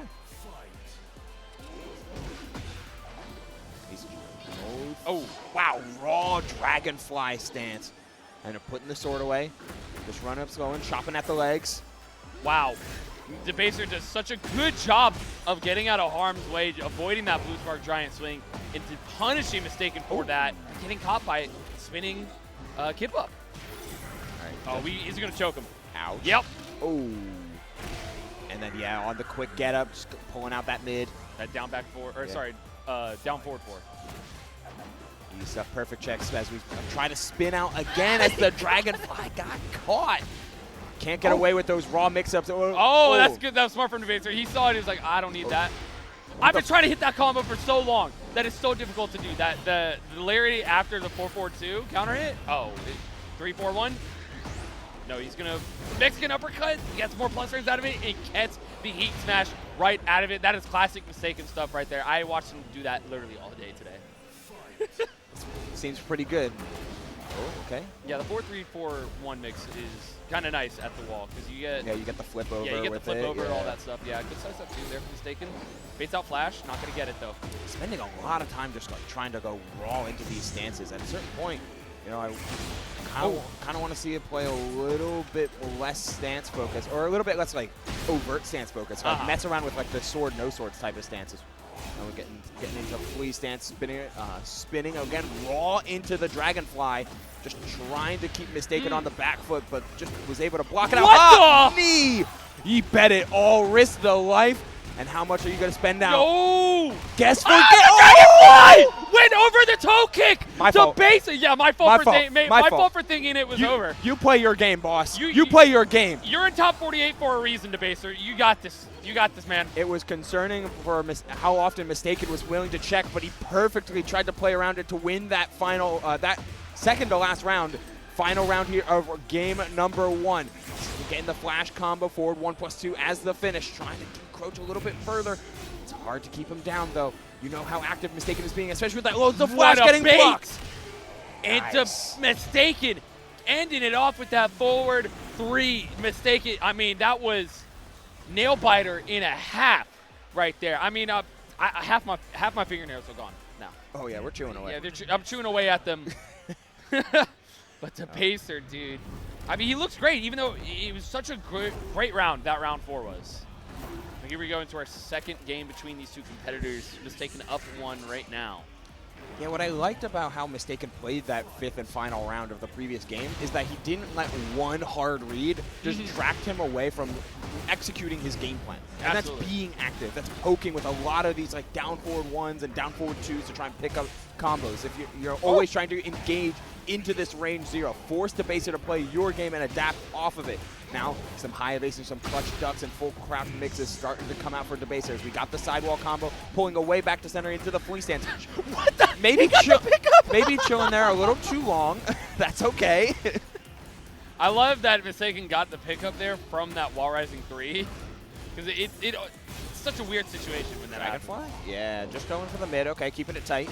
What answered. Oh, into the low. The float out, the jab, he saw it. What? Oh, misinput. That was misinput. I know that was. That's tough. And again, another back 2-2 in order to close down that first round. Cuffing away at some of the offense that Mistaken is trying to execute. Staying active can lead you open to some of these counter hit timings. We just got to see if Debaser can find them. Guessing hard on the offense from Mistaken and not able to find it. And no rainbow drop either. The rainbow is not going to drop tonight. No, not quite. Not here. Good block on the down 1-4 there from Debaser. 2-2. Oh, we were starting to threaten some of the sword sweep. Oh. Wall rising 4 gets muscled out there. What the? I giant swing right now. Low key. All right, never mind. We don't need that. Down 3 + 4. Just chopping at the legs a little bit. Oh, side stepped into that full launch. He was buffering that sidestep for a minute. I know he was. Ooh, okay. Giant swing. There it is, baby. Into the wall too. This massive damage. Evened up the health count. And then some right into the shiny. The explosion! That hit the explosive part of the wall. It would like the very edge of Yeah, I mean, that bomb was, it's a hairpin away from exploding. He's gonna punch this time, I think. Yeah. Oh, no, he did go for the choke, but Debaser broke it. Oh, okay. Able to find the pickup and pulling away from the wall to try and get a full combo, or at least some Oki. Double low, yet the heat smash connects. Drop kick. And that's going to be a Mistaken on a potential game point, set point, even as we're going sidestep 2s, chopping at those legs yet again, insisting on the lows as the spins come down from Debaser. Oh, great wall rising 3-1 counter hit there. The Debaser gets out of way, dodges the bad breath, down back 3 hits into the wall rising 3-1 again, spends the cash. Yo, look how active this is. Absolutely it is. Armor through there from Debaser. Going for the spinny kicks. What the? He got out of dodge so quick. Not going to find the generic throw. Dash out of range just in time. Broken the throw that time. We got one counter. We can't find the second throw. Oh, the back breath! That should do it if he does rage art. No! No, he don't need it. He chose to play the Oki and tried for the low. And the low got blocked. What a get-up duck. Come out from Mistaken on point throughout that entire set. Able to cash out with the wall rising 4 into the mid check. Nice, calm, and aware defense in those final hours. Absolutely, no. Mistaken looked so good, especially in that second game. Oh, yeah. There, it kind of just seemed like the throws were starting to work at the very beginning, and right when Debaser was, breaking all of them, giant swings getting broken, the generics, the chain throws were being interrupted. It was time to get him to start to duck. And so perfectly, as you mentioned, the mid checks were paramount. Oh yeah. For Mistaken there. That forward 3, wall rising 4, down forward 4. Everything was working for Mistaken there. And yeah, man, good stuff from Mistaken. And Debaser looks great too. Sadly, going to be moving down to the loser side of the bracket. That's Armor King and Mistaken. Mistaken and his Armor King. Yes. Going to be 1-1 right there. Yeah. Top 8 qualifier for him up next. Ooh, I mean, that would be not literally up next, but like his next set. His next set, yeah. Yeah. That is so crazy to think. Because Mistaken, I swear to God, I literally only started seeing him when we on Breakout. The tournament that we do. It was right when he came out. Like I think not right when he came out, but like it was like a couple weeks after he came out. Mistaken got like 3rd. Okay, solid. And then a week later, he won the whole darn thing. And then after that, I found out he's from Houston. Oh, nice. So I saw him at my local. I'm like, dude, what have you done? Like, no offense, like you're a great player. You're awesome at this. Like, what have you done? And he goes, oh no, I've kind of only just done online. And so this is kind of his first big offline event. That's nice. Kind of crazy to think that there's like that constituent, right? Yes. Like there, so much about the Tekken scene, it feels like is about understanding a legacy. I think that's like a really common theme, and like understanding and bringing legacy to the modern day. So there's such a parallel when you see players like this who are maybe not have like started exactly with Tekken 8 or like started when it came out, or maybe they started during season 2 or what have you, but have like evolved with the game in its own right, and are just trying to reconcile what the game wants versus what the community thinks, and then developing their own style. And you know what? In this Mistaken's take on Armor King is certainly one to be afraid of. Absolutely, it is. This next matchup here, though, shift in focus. We've got EvilPadawan versus Anakin, Red Bull's own Anakin. Okay, so got some Jack coming in. And some Hwarong. We saw both of these guys last night. They were on the same team. No, they were not. No, they were not. Yeah, EvilPadawan's Houston, right? He represents H-Town. Going to be rocking the Hwarong. And Anakin, of course, is going to be rocking the Jack. Now, I'm very curious to see how this matchup goes. EvilPadawan, you know, he's a very strong Hwarong player, but it's been a while since I've seen him, you know, come out and compete at these big events. And Anakin, you know, Anakin's here every damn year, just about. So he's either 13th or he makes top 8. That's usually where he is in the bracket. Tough. 9th place. So sad. All alone. Well, hopefully for Anakin's sake, he's able to make top 8 again. But EvilPadawan's got some other plans. This Hwarong looking pretty good. Now, it's going to be extremely weird from like a spacing perspective, I feel like, for both of these two, because Jack likes to be in like one specific space. Meanwhile, you know, Hwarong likes to either be real close or real far away. They're making you want to whiff. Yeah. They're making you whiff. Oh my God, what a launch there from Anakin. Gonna be taking EvilPadawan to the wall now. Stomping on him, being angry. Okay, toe kick in order to try and get up, but he got the rocket fist confirmed off the heat dash. Das Boot. Big follow-up right up against the wall. This is what can happen with the Jack damage output. Oh, okay. Just let it rip. Yeah, just let it do it. 1. Man, oh man, active, staying at that close range, trying to get going, traded with a skyrocket. And the wall rising, the get up 4 there from Anakin worked out perfectly in his favor. 2. Oh! Wind up. And the pitch. Just gotta stretch out the shoulder, you know? Oh, good flash touch on the grab. But no punish on the back 1. Peacekeeper coming out for EvilPadawan. This heat state's going to matter a ton. Trying to get the flap against what a delay tech from Anakin. Das Boot. Getting that OTG follow-up. Oh, couple shift. Letting the Peacekeeper trying to keep on going. Plasma Blade not going to find any launch. Instead, EvilPadawan trying to play Matt Far away. Nice reaction. The reaction was so good there from Anakin. He saw that. He saw the armor, you know, the armor state come out for just a second, and just absolutely capitalized on that situation. Stomping on the ground, getting them blue sparks out. Anakin, 1 game up already. That was quick. Very fast. Yeah, very affirmed. And it's kind of what I was leaning into before Anakin really started getting kicking off of the set. It was when Anakin is allowed to sit in the exact spot that he wants, where it's not too close that Hwarong can start like threatening jabs and flamingo stance like immediately. Yeah. But not too far away that you have to worry about dashing in first before getting your buttons out and have to worry about like Skyrocket and Plasma Blade and all this stuff. No, you're at the perfect range for Jack's extended arms to make their money and do their damage, but not so close that you're always worried about Hwarong's plus range. Absolutely. And as you mentioned, the extending arms right there. They're huge. They're very long and they're very huge. He's a big man. That's a big robot. That's a big boy. Oh, great counter hit throw there from Padawan. Yeah, finding it on the armor as well, guaranteed. Oh, guard break. Okay. Taking advantage of the heat state, trying to force crouch, staying in crouch though with EvilPadawan. Love to see it. Good low parry there from Anakin. Potentially going to go. Oh, we're going downstairs. Not going to get much from this now. Just going to get mixed up in Oki. Okay, trying to stay plus, trying to hold that position, one hit away. Shifting between left foot and right foot forward, and then it's just a run-up low chop.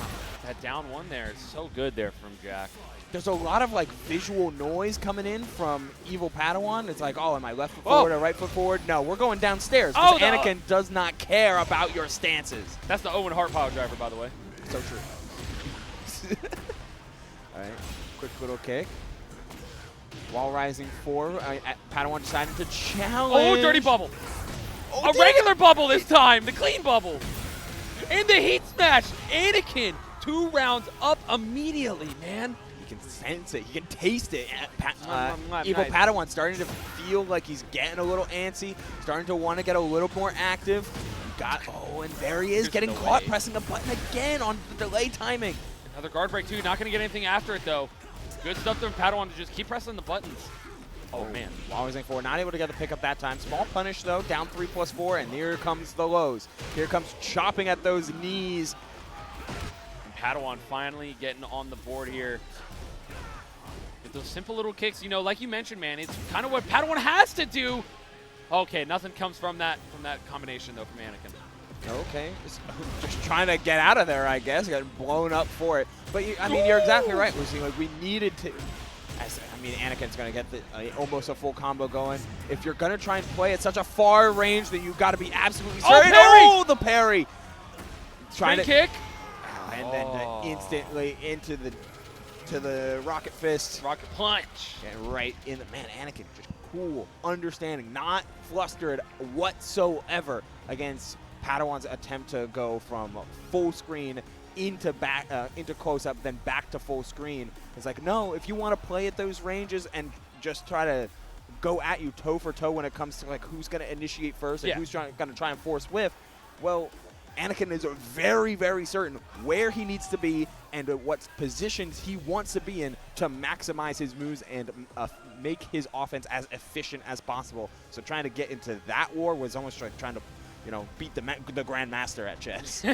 Yeah, no, quite literally, man. Anakin's been doing this for a long time, man. So it is, it's hard to beat a lot of that knowledge that he has in there, especially against a legacy character like Hwarang, who's been around. I mean, not as long as Jack, but since Tekken 3. That's a long time. That's a good time. That's a good long while. It's almost like I wanted to see, like, if you're gonna play that, like, lean into the scramble, like, lean into the chaos a little bit. Like, your down back 4 confirms, like, your flappy kick setups, like, try to see if you can prolong some of your offensive positions to try and force reactions out of Anakin first. And it works against a lot of players. You would be surprised how successful Hwarang can be at that kind of, like, scramble style game plan, despite some of the legacy knowledge from Tekken 3 being him more of like a, let me force whiffs first. Yeah, no, absolutely. So, I mean, good stuff from Anakin there. Padawan moving down to the loser side of the bracket, and now we got an international player up on the board now. We got C10's Saint versus Hey, I'm Majin. So this is, I believe, I think Saint is still on the Jack, if I'm not mistaken. There's so many Jacks here. Everyone's got a Jack, man. Yeah, powerful champion. Now in pools, Majin had been going like Eddie. Anyone who wants. Yeah, I mean, I saw him play Eddie on stream earlier. He played Eddie, then he played Paul. He played Paul? Yeah, in his next set. But this tri-state guy, he's here for the law. Oh yeah. And you know what? Now's a good time to be here for the law. Hey, I think Law is in a great spot in the game, honestly. 100%. But we'll have to see because, I mean, Saint is a former that's an EVO winner right here. Former champion. Former EVO champion right here. His first appearance here in Houston for Texas Showdown. Starting off strong, going into the muscle stance. And Hey, I'm Majin. Yeah, representing slide right off of the jump. Oh, and the nunchucks. Okay. Nunchucks for that tornado launch, but Law still has such great corner carry, and Majin has got those combos. Weird kind of axis problem, so you're not going to get the full wall combo. Instead, you're just going to get some solid position. You're on the back foot here, though. Oh, good breaks. Nice throw break, backflip, okay. And into immediate down forward 2, into Power Crush. Respond, make something happen, getting active, getting persistent with it. And it's getting Saint just as active. We see the force crash, sidestep through, not gonna be able to complete the jab. Dash forward, oh look, the patience, and then the full crouch. We're not gonna close it out, instead completes the string after the whip. And Majin looking good right now, man. Making Saint think about what to do, and Majin just being fully intentional right now, I feel, with his gameplay. Letting the bubble rock just a little bit. Okay, finds the pickup. Nice punish here, and the tornado. Oh no! Woo! Good breaks there from Saint. Quick little backflip. Oh, and the slide again, like you mentioned, man. He's representing that move very well here. I feel like that's what you have to do as a law player. You know, the slide is one of his best options. Yeah, especially in this current version of the game. Like, slide can really shut people down, or really force a lot of different considerations from the opponent. But Saint, looking like he's okay to take some of these slides. Oh, I thought, yeah, that's not the right punish. If he does 2 flips, you can get a clean launch. But 1, you just got to go for a 13-frame punish. Absolutely, man. Maybe even just a jab will work. He's not. So good stuff there so far. Majin looking good. Getting some nunchucks out. Saint really got to think about it. Down forward 2. What a launch here for the man. All right, I mean, this is still some good damage. Oh, the delay in order to find that heat engager, just playing the slow get-up scenarios. We got the, we had the wall, but Majin's still playing the jabs, insisting on the same throw and the guaranteed nunchucks afterward. If you do a back get-up, those nunchucks will slam and close out games. You have to do quick block. And they hurt. They hurt, Oh, too. and they hurt. Oh, and they hurt. I mean, I can imagine it hurts really hard, you know, to be hit by nunchucks. Have you ever been hit by nunchucks?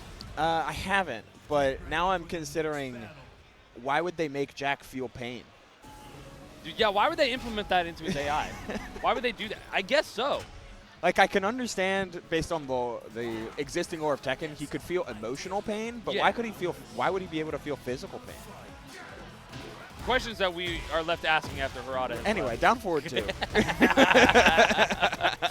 Gonna be Saint, gonna be looking like he's got a little bit more signs of life now. But again, Majin wakes up immediately with those get-up kicks. Woo. Yeah, this is, 1v16, I believe. Majin trying to make a pretty massive What upset. No! And we recognize a nice little bit of extra recognition thanks to hitting the Power Crush armor and then ducking afterward. We're forcing just the extreme corner here. But how much pressure you want to apply? Just going for the heat burst, choosing to spend it immediately. You still get a DSS mix-up after that. Oh, just the flying kick. Tried for the 2 throw. Or the 1 break throw. Can't find it. Instead, down forward 2, and a nice check from Saint, getting right in there and keeping the ball rolling on the board. Is Saint sidestep? Oh, man, Majin. Oh, drops the combo, though. Goes for the grab. Saint fighting back now in the low parry there for Majin. It is good. Getting the full junkyard. Misses the heat, though. See that little shimmy. Oh, can't get the DSS low, though. And we're still pressuring, and you know what? Majin is just making him respond to not only some of these throws, but also to the Power Crush. Like, it's a real game of chicken going on here, but these ducks are getting blown up still. Ooh, quick flip. That's a hit right there. Got ducks to throw, and Saint. That back 1+2 there. Put in work. But hey, you know what? You've really conditioned Saint in order to keep on flash ducking. So that could give you a lot of openings. Not completing the full string, trying to punish an exact duck like that, but Saint not biting. Oh, absolutely. Great power crush there from Saint while Majin was pressing a button. Attacking the shins now. He's really trying to find these throws. Woo! Oh, sidestep down forward 2. Nice patience here from Saint, who then staggers some of these jabs.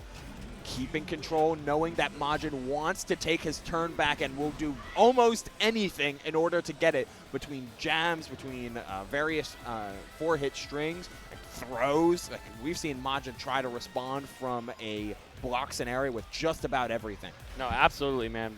Saint is looking really good right now. You know, he's starting to catch on to a lot of things. He's starting to catch on, I feel, to I think just the amount of pressure that Majin puts on is just something that you just have to notice eventually. It's like, okay, he's gonna keep going on the gas here. Okay, then he's gonna bounce back there. Ooh, good throw there. Saint. Oh, damage, and that counter hit gonna find the follow-up again. What the? Yeah, Bro, I looked away for 2 seconds to take a sip of the water. counter hit headbutt guarantees some of these drill arms. Okay, finds a big mid and into the nunchucks. The tornado launch, and we know we've got these, but it's not going to quite reach the wall. I do generally think that Law feels better about playing without the wall than Jack does, but even still, look, you want some of these wall conversions, especially when you have Saint so close. Nice slide. We had gotten away from the slides all of Game 2. Game 3, trying to reintroduce them a little bit. I think it's a good idea to bring those back in because it gives Saint, you know, kind of gives him a reason to focus on something else because the slide is so dangerous. He will start, you know, faking the slide. He'll go into crouch and then do a wake-up attack instead. Okay. Simple little confirm. Just trying to well, I was saying trying to slow down, but then we just flying kick straight in. Oh, the heat burst in order to fight through some of these strings. What a nice duck! This is a rage-boosted combo. We do have no wall, though. Yeah, we don't have the heat burst, and we don't have the wall. He's trying to orchestrate for that that wall combo with the rage art. Doesn't find it, though. Wow. Okay, damn. That tip range, practically. That's a big Look robot. at the KBD there from Saint. Dirty bubble coming out. Oh, More parry from Hey Majin. How do we want to do this combo? Yeah, we're just going to go Just quick. make it simple. Yeah, right into rage art. Nothing too crazy. Back to basics. Oh, I would agree, you know. Very intentional. Oh, he's not dead. Oh, my God. Well, Ah, generic down. Generic down 4, keeping it basic. What do we say? Yeah. Run up low. If there's anything that Majin is so good at, it's always mixing back in the layer 0, giving you so much to worry about as he gets more information and you're still worried about the basics. Yeah, absolutely. Oh, wow, that hit wall. Big damage coming in, 93 damage. Full charge in. Oh, nice confirm off the counter to get that flip going. 77, 80 damage just like that. And we're getting all the way back to center screen with a bit of heat regeneration at that. Yeah, every time, bro. Every time. 1-1-1! Hey, Majin can end it right here, I feel. Got the junkyard, full And wall he conversion. He's got it. Yo! And he locks in and seals the deal against Saint. And with the pop-off God. of a lifetime, yo, talk your stuff. Go crazy and earn your W. That's Hey Majin. Moving on. My man. Hey, Majin, yo, that came from deep inside him. That came from, I mean, I would probably say like right here, but like. Hey, he's been grinding. You know, first time I saw Majin like really start to level up, it was at DIY last year where he was clean sweeping through the bracket with this law. He didn't even need to bring out the law in pools, but when he gets serious, you know what he's capable of. Absolutely, man, dude. I mean, Majin he's a new name to me, but I've seen some of his results, and that dude is clean. He's clean. He's got a clean law, and we saw it firsthand there against Saint, international player, man. Evo champ. Man. It's good stuff. It's good stuff. Good stuff from the man. Hey, I'm Majin. So Saint moving down to the loser side of the bracket. And so early. That means what? Majin got one more before, or he's got one top 8 qualifier? Yeah, if Majin wins one more, he's in winner side top 8. He's in winner side top 8. So he's wow. guaranteed. Well, if he wins one more period, he'd be in winner side. He'd be in top 8. It's just a matter if he qualifies through winners or side. losers. Okay. Dude, the losers bracket right now. I mean, I caught a glance of it. I mean, you already mentioned earlier, like guys like Shinblade in losers. Losers have been going on. Sokobi in losers. Snake Fang. There was Freyden over Dragon. Nomar. Yeah, I saw, dude. Nomar lost to Chairman Huey. Yeah. In pools, which I mean, San Antonio guy. We got Shinblade Elbow down there. Alpinist, Ladon, Aaron Aardvark, unfortunately dropping in the round of 48. Like, there's some monsters in losers bracket, just like there's some monsters in winners. As we get to the next one, this is Wasulu against Ozyrashid. Ooh, okay. Winner of this will play Anakin. Oh wow. Oh man. And the hits don't stop coming. No, not at all. I mean, we're in the thick of it of the tournament now. Oh yeah, this is when there's no more pussyfooting around. You gotta expect some like pretty consistent matchup knowledge, pretty consistent game knowledge. Like, you know, matchup checks aren't gonna be your bread and butters anymore, to say Yeah. the least. Just play your game, man. Play Yeah. your game. But that's where the cool part of it is, like, especially with characters like Kazuya, like, this is the pointing bracket where your play style starts to shine through the most. Absolutely, it does. Yeah, no, and Wasulu just has to stay. It's kind of funny to say about Wasulu is to stay composed in this matchup because I mean we saw how he was yesterday. Key charged yeah. both sets. Big energy. Big energy, but I think it's time in these situations. It's time to, I don't want to say condense it, but I would say hold it in and keep it in. Use it as energy to motivate you to keep going further instead of just letting it all out.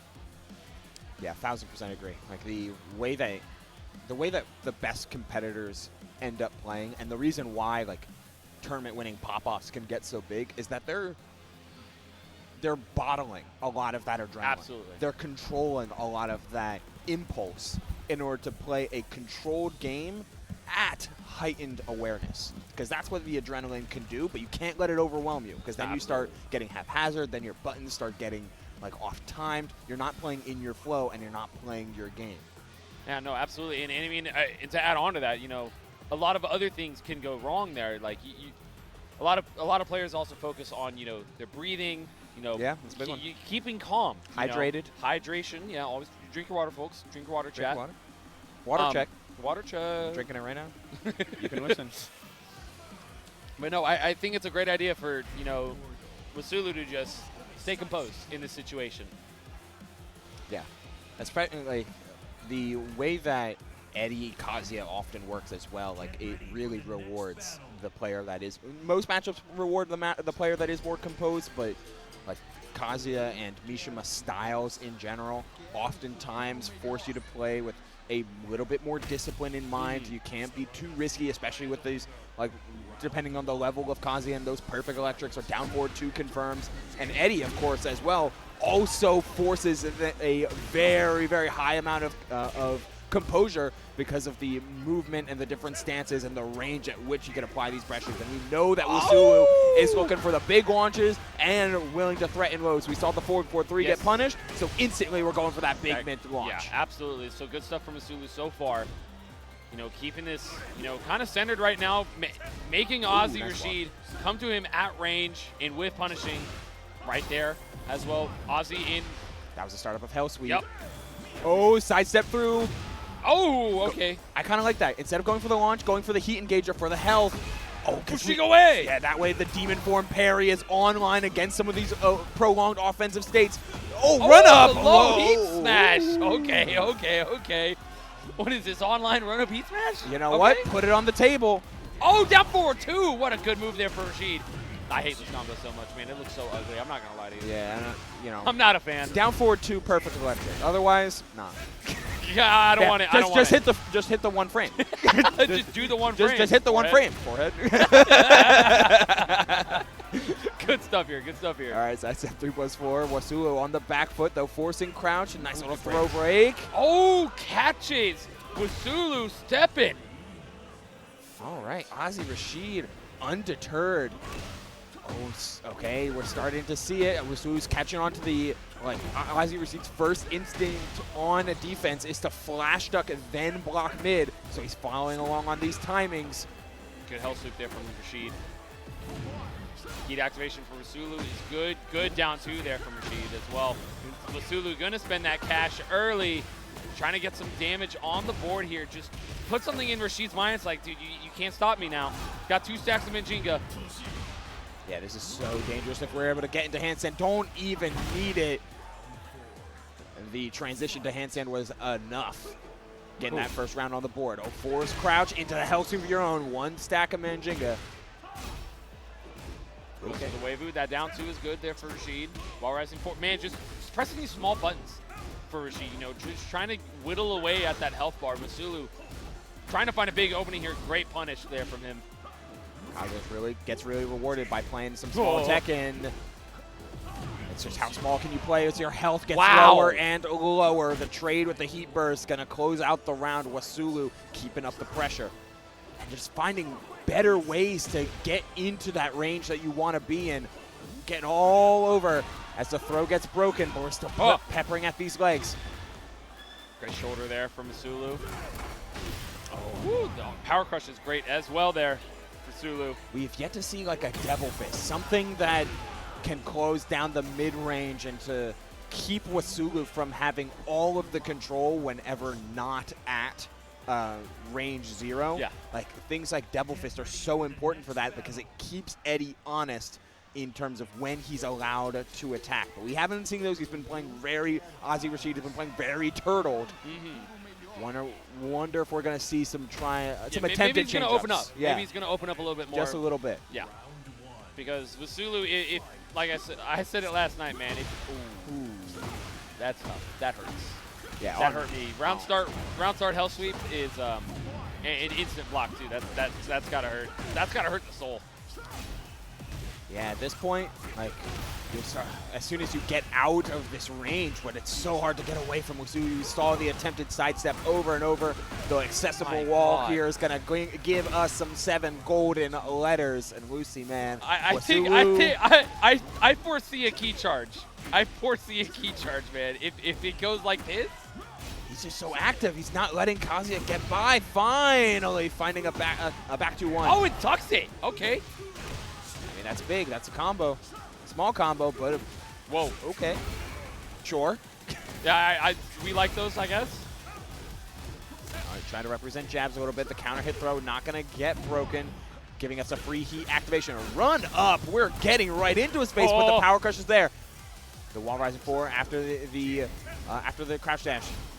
Like that entry from Wasulu. Good break there from Rashid, though.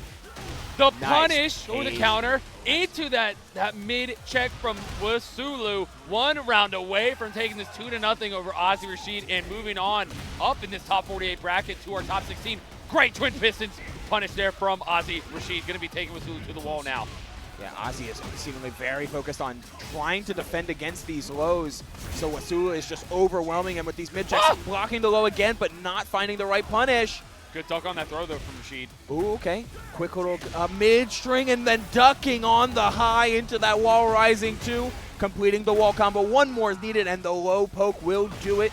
On the board here is Ozzy trying to give a little reversal of fortune that Wasulu gave him in the previous game.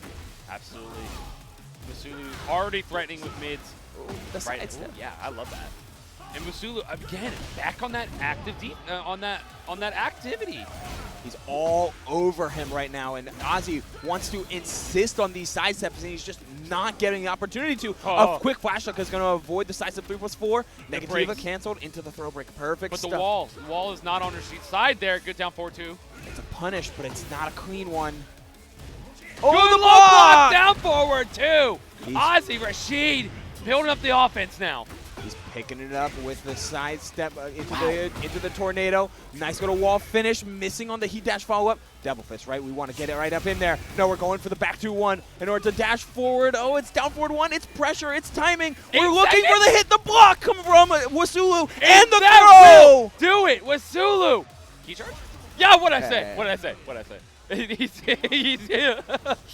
You know, he was praying that he had enough time to get up from the throw to match that key charge. I know he did. But man, oh man, Ozzy was playing with such temperament. Was really hyper looking out for any of these committed lows, like the 4-4-3s or the hell sweeps from Negativa. Like those were what he was looking out for. Willing to take some chip damage and willing to relinquish a lot of the initiative that Wasulu certainly ran with.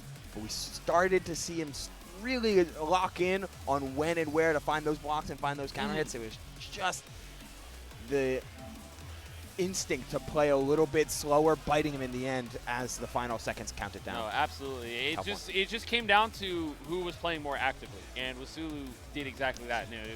Always was pressing the offense, and when Wasulu knew his turn was over, he was KBDing right out of there. He got way out of range where it's like, okay, I'm gonna see what Rashid's gonna do here.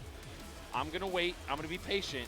If he does something silly, I'm gonna launch him for it. If he does something safe, I'm gonna play it safe, just like he is. But those exact type of defensive movements, were kind of countered by how fast Wasulu's offense would be when he was gearing up.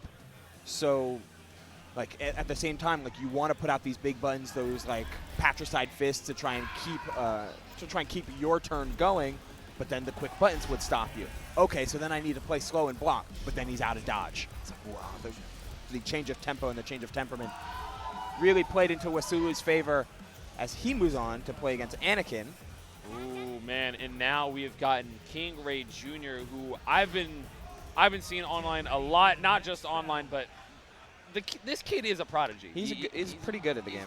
I would say he's pretty good at this game, going against Ali Handal 21. You know, now the big change, of course, that KingRey has said himself is like, yeah, I don't think the changes to Asuka did enough to reduce her viability, to make her like unviable, or even reduce her spot on the tier list all that much. Of course, the change to like the full crouch down 4-3 like matters from a chip damage perspective, and of course the down 1+2 as well. But like it doesn't change how KingReyJr plays. It doesn't affect how he played. Yeah, no, I totally get that. Oh, not quite at the wall. That would have ended the round right then and there, but that's okay. Ooh, what a huge heat engager. Now you've got some room to check and challenge with it. Oh, the explosion! All right, Ali Handal on this Shaheen, getting all this damage and then some. Heat dash. Oh, that's wall to wall. Wall to wall, and a perfect finish for 72. Try the slide, spring kick! Not able to find the appropriate punish off of that slide thanks to the side walk and not the block. So Ali Handal taking perfect advantage. And hey, you're keeping KingReyJr on the back foot a little bit. These up 4-3s. Can.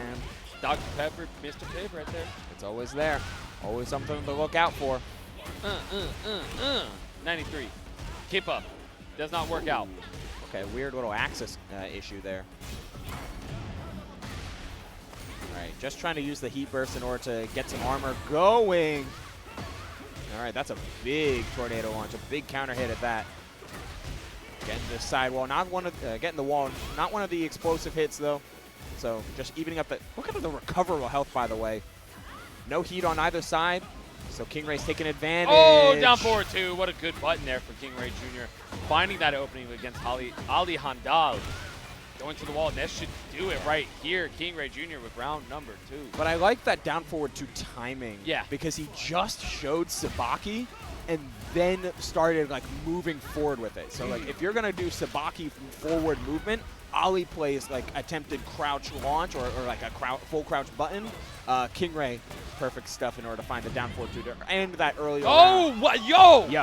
That was more intentional, baby. Yeah, honestly, if you get hit by forward 2, it's your fault. It's on you, buddy. You should have just That's not. only kind of a joke. Charging it up now. KingReyJr sidesteps. No. Wow. I thought that was a heat smash or a heat smash. Does not matter. Forward 2 again. KingReyJr 1 round away. Going up 1 game over Ali Handal. Nice punish. Getting that clean down forward 2. A full launch. And we're getting the wall. A nice normal wall splat. Gets the Nami no Gusto buff. Down for 1+2. Just a simple punish. Not trying to do anything crazy. Oh, disruptor. In the distance. Creating that distance, man. Just giving you time to think. Okay. 4 straight? Okay. He committed to the bit. I respect that. Always respect the guy that commits to bits. Oh. Man, we are just chopping at him with these mids. Trying to set up for multiple slides, I suppose. Ali Handal changing up the timings, changing up the flow chart in the... Oh! Running 1+2. That's big. Big for this combo. You've got Rage for the damage, and Asuka never struggles with damage. Okay. Sweep into heat smash. 9 seconds left on the clock. What are they going to do? Wow, played triple mid. Gave up his turn, though, when trying to sidestep to get away from the wall. Didn't have the health to survive anything anyway, so I wonder if it would have just been more worth it to try and play like a duck instead of trying to reposition. Hard to say. I don't know. It's hard to deal with, you know, especially with KingReyJr on this Asuka, because he's so kind of just like how I was saying about Wasulu, is that KingReyJr is so good at pressing the gas, and then right when he sees the right time, break. I'm slamming that break. Yeah.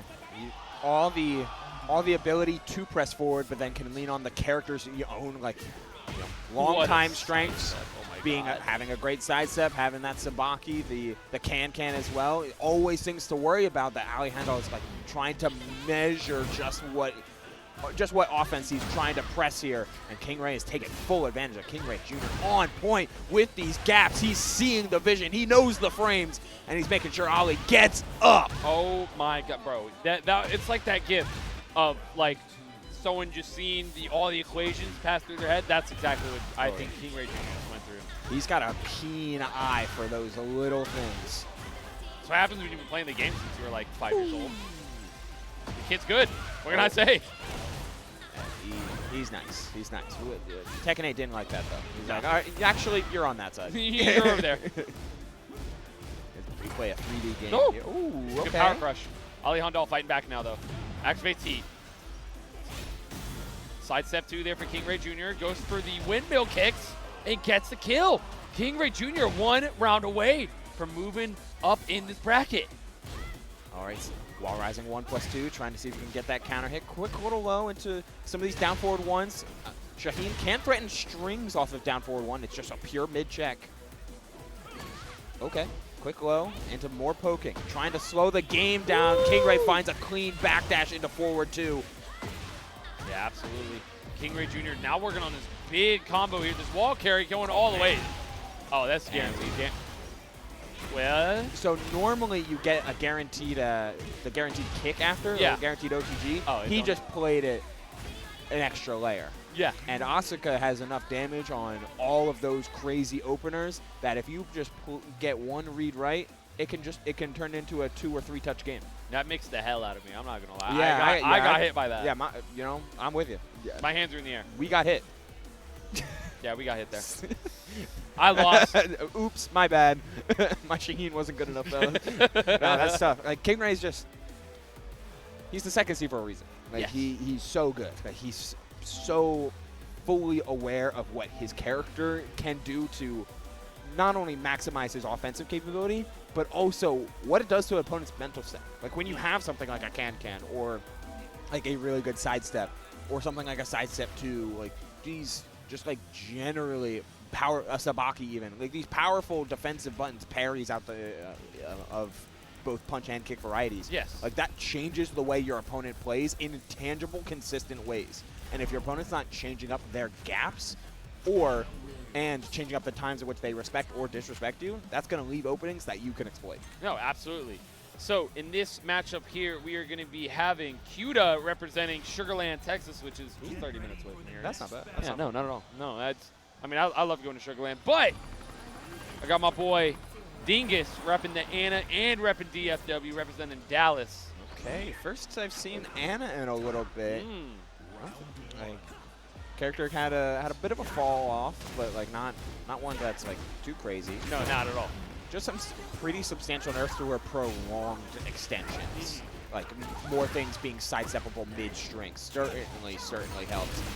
But hey, I mean the chip damage is still good. The missile launcher and the debuff that she can provide still very insane. No more heat available for Dingus here. Nice. Oh, counter hit. Simple little confirm off of that. Getting the hammer to rock down. Oh, just insistent on the lows right from the jump here for Kyuda. We're going with these down back 4s and these right foot forward lows as well. And even at max range, trying to make sure to see if he can get Dingus ducking. Nah, good stuff there from Kyuda though. Just building up more of that pressure. I love to see it though. Kicking out the shins as well. Good duck there from Dingus, getting the punish and the heat engager. It's been engaged, baby. Oh, not gonna get the sweep on. Oh, okay. Tried to get up offensively and still checking out these angles. Man, Kyuda is on it. And he's not letting Dingus like get started with their own amount of offense. And just as you think you can start pressing into how active Kyuda has been, maybe find a counter hit timing. No, down forward 2. Flip over! I saw that jump and I'm like, he's gonna. Okay, dropping the combo. That's tough, but hey, you got a free launch just that little bit, and there's the counter hit confirmed. The flappy kicks, 10-frame counter hit confirmed, blowing it straight up and straight through that defense. All right, so Man. Tamo coming up here to coach his friend Dingus. Wow, that was quick. I was expecting a much longer coaching session there. Like, hey, man. Hey, man, block. Stop getting hit, bro. Don't stop getting hit, bro. Yeah, you're at a frame disadvantage because you're getting hit. Don't do that. Do not want to do it at all. Now we're heading to Phoenix Gate for game number 2. Kyuda up 1. And just right off the jump. Down 3+4, right into the Flamingo. Oh, hello. Trying it again. Has gone for that finisher a couple times over. Instead, we're going into some of these stance lows. I mean, you are still a Williams sister. You've got the down forward 1 like pressure train that you can keep alive with, but it's just mixed in with some more stances. No, right there. Dingus Nice activating jab heat. check. Yeah. Pushing Kyuda to the wall. The booty as well. That is death. Dingus gets around now, fighting back. Yeah, not afraid to try and force those gaps open. Not going to let Kyuda do any little thing he wants. How's this? Yeah, step it on him. Okay, I mean, Triple up on the low. I like it. it's damage, but it's damage you have to be willing to take sometimes because the alternative is those big heat engagers. That's a step. And Step and a launch. and it's a full combo at that with exploding some of these wagons. We could finish off the round here with a simple 1-2 tornado and the flip kick and bring us to the lava floor as the Ifrits get going. Dessert. Good low there from Dingus. Trying to get something started here, but Kyuda immediately fighting back. Hitting those blue sparks going. Good spring kick as well from Dingus. Oh, okay. Try to find a launch in his own right, Dingus. Trying to be more active, trying to find what was working in round number 1, but Kyuda willing to let those haymakers rot, playing on a slightly delay. It's slight delays in order to make sure that Dingus is giving up their turn as they try to find the gap with like a counter confirm string or like a stance transition, something like that. And then it's just low after low after low. But full crouch down forward 2 gives an opportunity here for Dingus. Maybe you can get a couple more of these as we detonate the floor, extending the combo. Okay. I like that though. Didn't have the wall. It's a pretty good opportunity to look for a reset, and you know it's working out in spades here. Yeah, absolutely, it is. Kyuda though at a life disadvantage. She's got to do the strings guaranteed damage right there. And look at the damage already. Oh wow, my. that's right. Yeah, this is. Yeah, that's gonna be a lot of damage there. I think Dingus is gonna be left with maybe a pixel, if not dead. That's a lot of scaling. I'm not sure. It is a lot of scaling. Okay. And the Rage Art wasn't, had too much health for this Rage Art to close it out, but still a 100+ damage combo and then closing out with the back 1. Yeah, that was the type of stuff that you can see Hwoarang do in the current version of the game. He can just overwhelm you, and to the point where you start to reconcile that you have to be okay taking some of these little stray hits and these little pot shots. But then all of a sudden, it's like, where did 50 of my health go? Where did 100 of my health go? What happened? What happened? What happened to my health bar? Wait, I thought I had heat still available. When did I use that? I was trying to backdash out of it, and you know, I got caught. And he just kept chasing me down, kept catching me on the ankles, kept finding ways to get into Flamingo and hold and lock me down. Truly overwhelming force right there as, you know, Kyuda moves on.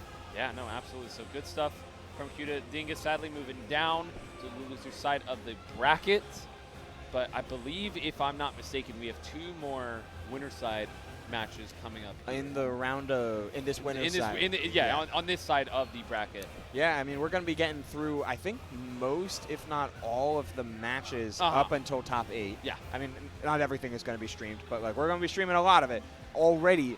Every single match is planned for this like initial round 1 of winners top 48. Okay. We've seen every player on the winner's side, and with 4 more remaining. Next matchup being JoeCrush and Joy, and then the final set being Jermanji and Phenom. Wow, Phenom! Oh my God, yeah. Phenom. Okay, Yeah. man, I was watching Phenom earlier. Such a good guy. You know, former Claudio player, DFW. Okay.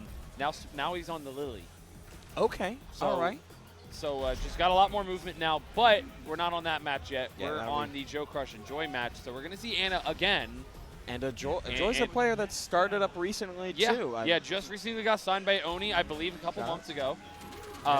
Yeah, shout out to Oni. Making their way through the online scene, winning some of the. I saw them first at one of the Paragon Yes. online weeklies. Yes. Has also played in like the They breakout stuff. They played in Breakout. You know, TNS, all those TNS, guys. all that stuff. Yep. Still on this Anna. I'm always curious to see like if players, like what will get players to swap off characters, but it's really hard to justify swapping off a character in Tekken 8. Like everyone's so good. Everyone is good in this game. Everyone's got something going for them that will work out in your favor. Oh, for sure. Anna, nice backdash in order to get away from these grabs, and the dirty bubble still has heat available. See how they want to use it. Not going to get a chance to, but JoeCrush not expecting that down forward, the full crouch down forward too, for that quick combo and downstairs. Okay. I like it. Not going to get, the scaling on that, going for that extra, that extra damage with the floor break. Huh, okay. I did not know that. I didn't know the raise the roof move would work. Oh, that's an explosion. No, it's not. I lied. They already detonated, right? Oh, 3 seconds left. Yeah, it needed the launch into the ReyJr to even have a chance. You cut away from that scene. Moments before disaster. Yeah, we don't want to see what happened there. Okay. Stepping. Yeah, some of these down back fours. Joy trying to insist on these throws, playing a little bit more focused on the full crouch stuff, but that does leave you open to some of these haymakers. This combo drops though, JoeCrush. That usual 1-2, 1+2, make some noise mix usually works out for him. Not going to do it this time. Oh! All right. Backbreaker. And look at the damage with the guard break. Guarantees the jab and then staggers after. Well, maybe Joy trying to go for a full crouch mix or something to try and be evasive, a duck or what have you, as when the mid comes out yet again on those Rocket Fizz, planting the seeds. That's an... Those seeds were immediately ripped out of the ground. Oh, yeah. Joy has been committing a lot to some of these low blocks. Working out like a charm there in order to get a full launch. There's the 10-frame heat smash, though, but that's going to detonate the wall. Why? I don't care, though. That was awesome. Yeah, your guess is as good as mine, but JoeCrush perfectly happy. Guess for game type of situation. Going low yet again. JoeCrush taking the round and the game just like that. That's a tough stage, though. It's a stage where literally hazards everywhere. Yeah, on all layers of it. The wall hazard, the floor hazard, the explosive walls. Like it's tough. It's tough. Stage like this where you get a chance to flex your movement a little bit more, force Joe to guess, might be more beneficial for Anna, but Joe's got too much experience to let a simple stage swap throw him off. Oh, wow, he didn't get blue sparks on that. Wow. What? He's playing goofy now. Wait, what is this? I guess. Oh, power bomb. Okay, good read from Joy there to not stay standing, just crouched. Not gonna get belly flopped. Oh, nice duck on the high. How many times? I don't know. That's 3. That's 3 right now. Like, are we just not concerned about the damage? I don't know. Speaking of damage, 82 there. JoeCrush answering right back, though. Getting some damage going himself, activating heat. 70. That's the tornado? 93, man. Bull charge again. The shoulder this time, actually. Yeah, look real good. And you know what? Like, if you're just pretty convinced that, hey, I just don't want Anna to lock me in the blender and chip me out, either by like finding a quick poke and just stacking up the permanent damage while they're so close. Instead, like, yeah, I'll take the launch if it means I get out of a neutral scenario. Again, whether it be off of just trying to play too much pressure or willing to accept having it as acceptable losses. Another one of those full crouch down forward 2 connects. And another dirty bubble popping right through. Yeah, but JoeCrush answers in kind. Yeah, absolutely he does. Mixing it up, going low. Good 1-2-4. The down forward 1 cancels, getting all the way in there. 1 pixel away. Low parry from Joy. Okay. An opportunity. How far do you want to take this combo? I thought we were going to see a ReyJr in it, but instead, Joy plays a mix-up, 2 more wake-up scenarios and wins out twice over. Oh, goes for immediately. JoeCrush goes for a grab. Oh, caught the sidestep with that jab and able to find the heat engager after headbutt guaranteed. That was 70 damage off of that, and JoeCrush 1 round away, moving on up in the bracket. And down 4-2 on round start. Let's see if Joyce wants to play with more insistence on these ducks. He wants to be more intentional with the ducks. Yeah. I mean, we're in Madagascar. There are no ducks here. I don't think that's true. You might be spitting. You might be spitting. Full charge. Bro, keep clapping. Oh, the guard break. He's great. We're making a lot of noise here right now. But challenge caught Joe ducking. And another shoulder. JoeCrush moving on up in the bracket, now sending Joy down to loser's side. That's so much damage. So much. That's a lot of damage. That's a lot of damage. All right, let's send Joy down. Last round of this, last match of this winners. Winners round 1, yeah. Yeah, this would be like winners round 1 of top 48, so that'd be like the round of 24, right? I think so, yeah. Ooh, man, so good stuff there from JoeCrush. Looks, I mean, as consistent as ever. He looks great every time he plays this game. So it's just a matter of time if he can keep it up. Yeah, you know, he's an anomaly, man. Yeah, he's an anomaly, and we have so many stacked people in this bracket. So many good players, so many even new faces as well, as we're about to see in this next matchup, which I don't know if you can already tell. I'm really excited. Yeah, you're cheesing. I'm really excited. You're having a great time. Well, not even just here casting with you. You're awesome, man. But with but with who's about to play right now, Phenom. Dude, I've met this guy, I think 2 years ago, right when Tekken 8 released. Yeah, there he is. There he is, right there on the right side, or sorry, left side.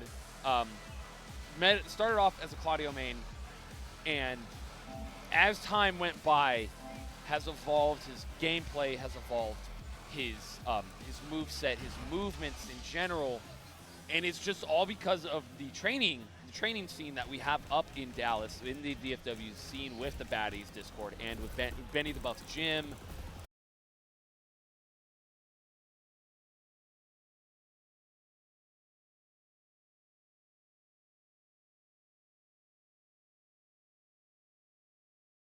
Help this machine. It's been streaming for too long. It needs some milk. It needs some milk. Are we there? Maybe? We're waiting. We're waiting on the world to change. Okay, we're good. All right, we're alive. We're back for sure, for real this time. Take 2, which is actually maybe take 3. Yeah. Stream once, stream twice, stream thrice.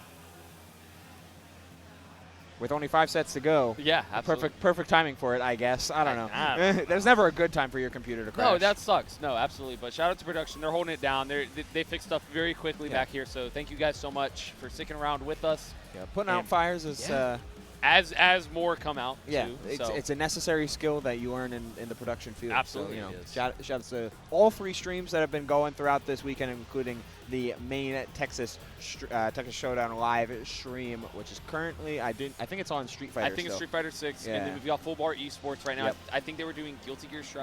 They were doing Strive top 24 last I checked. And then you got us at Beefy Techie. Tekken 8. Yeah, Tekken 8. Some Beefy T8. Techie, Tekken 8. Yeah, T8 top 48. Now we're in the top 24 now. You could even argue the top 16. Ooh. We're almost into the top 16 soon, because we've got one more set that will eventually get played between Phenom and Jermanji. Yeah. So we were talking about Phenom before everything exploded. Before everything exploded, but no. all it boiled down to is that Phenom is, just like his name, he's a Phenom. That dude is constantly training. He's upgraded his game so well. And Jermanji as well, you know, he told me personally, he told me that, you know, the game, he's not in love with it anymore. He's been doing his best to stay focused on the game, but it's just, he told me himself, his heart isn't fully in it anymore. That's a shame. So it sucks for such a great player to to think those thoughts and say those words. But I mean, sometimes you got to think, it's like, okay, no, Jermanji's been playing, I think, since what, Tekken 5, Tekken 6. Wow. Okay. Yeah. So it's okay. It's okay to just stop. It's okay to It's take a okay to break. not be happy with the game that you Yeah. used to like. You shouldn't feel like you need to force yourself to play any of these games. Any game, any hobby. You shouldn't need to force yourself to try and play. Because it's to not a do hobby it. at that point anymore. If you're forcing yourself to do it. Anyway. It's a shame, but it is still to see him around. Like it's, It's it's awesome always, to see him. and I love Jermanji so and much. it's always, well, the cool part about these open brackets is that there's a cool little thing called a spectator pass, where you can just come through for the vibes and to see your friends and to have a great time on that front. Maybe pick up some casuals if you don't feel. Maybe go to the artist alley. Yeah. Get some pins. Yeah, enjoy the experience just as much as you enjoy the tournament if you don't feel like competing anymore. But clearly there's some part that enjoys the thrill of competing, even if he's not always in love with the game. Yeah, absolutely. So we are now going to be seeing DFW's own Phenom going against Rise's Jermanji. All right. Got to see if the fist bump is out. Celebration on the scene.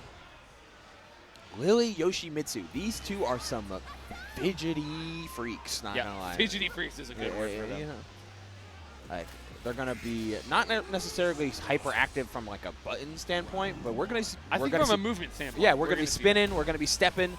We're gonna be threatening to try and like a lot of either off timing launches or just like raw tracking moves in order to try and beat things out. But so far, Phenom, he's taking the initiative. He's doing a good job of disrupting, I feel, so far for Jermanji. Just simple jabs and then sidestepping a lot, just like that. That sidestep punish. Getting the follow-up as well. Not going to get that wall, though. I know Phenom really wanted it. Trying to find the launch yet again. The Dragonfly stance, but a nice step. Just going low once over. Back to 2. Double high. Didn't end up ducking the high, but that's okay. Went low right after. Oh, dude. I know Dallas is literally just in the house right now. That was all them cheering. I don't know if the stream picked it up, but I heard it. Samurai Cutter! Oh, God. Samurai Cutter. Just mid-screen, letting it rip as we get the forward 1+2 wall ender going low. Nice block and the simple punish. Wow, the flash didn't work there. Oh, no rainbow drop for you. That's a risky one because that gives so much space for Lily, but we're still able to cut down the space, get right in there. Trying to lock him down. Down 4-2. She finds the down 4-2, and that's just going to round up the round. No heat spent. Don't even need it. Don't even need it. Just did it. Yeah. What's heat? You can remove it. Hey, man, Guilty Gear got rid of Wild Assault. Yeah, between versions of the Guilty Gear Strive 1 and 2. Yeah. Fundamentally different. Fundamentally different, yes. Yo, media literacy, people. Read a book. Wow. Wow, good counter hit there from Phenom. Oh, okay. We're just going raw with some of these big two-glide mids. Good punish there from Phenom. Not going to get a full one, though. The 1-1-3 was on the table, but the flash duck underneath that Manji Dragonfly. Getting under the spin and finding a quick jab. Ooh! Great launch there from Jermanji, getting the combo started at the wall as well. Okay, What the? No sword samurai cutter is kind of nuts. Hey, he's got sharp hands. He's got knives for fingers. But he still appreciates the sword. And getting that flip over. The Oh, twirl at counter that. hit. Counter hit confirmed. Nice pickup. Bringing us to a final round of this game number 1. No! Man, and these two are swinging. Yeah, absolutely. Phenom getting that counter hit mid-round start. Big damage here. 86, stepping on the toes again. Ducks the throw, does Jermanji, and gets splat against the wall with the heat engaged. Gets some health back as well. And realigned to prioritize the wall, but able to get right out of there with the heat engager.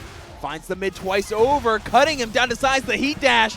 We've got a full combo off. No! Oh, dropping it. That's okay because the launch attempt, that Hail Mary, was met with a simple block punish. 10 frame, 1-2.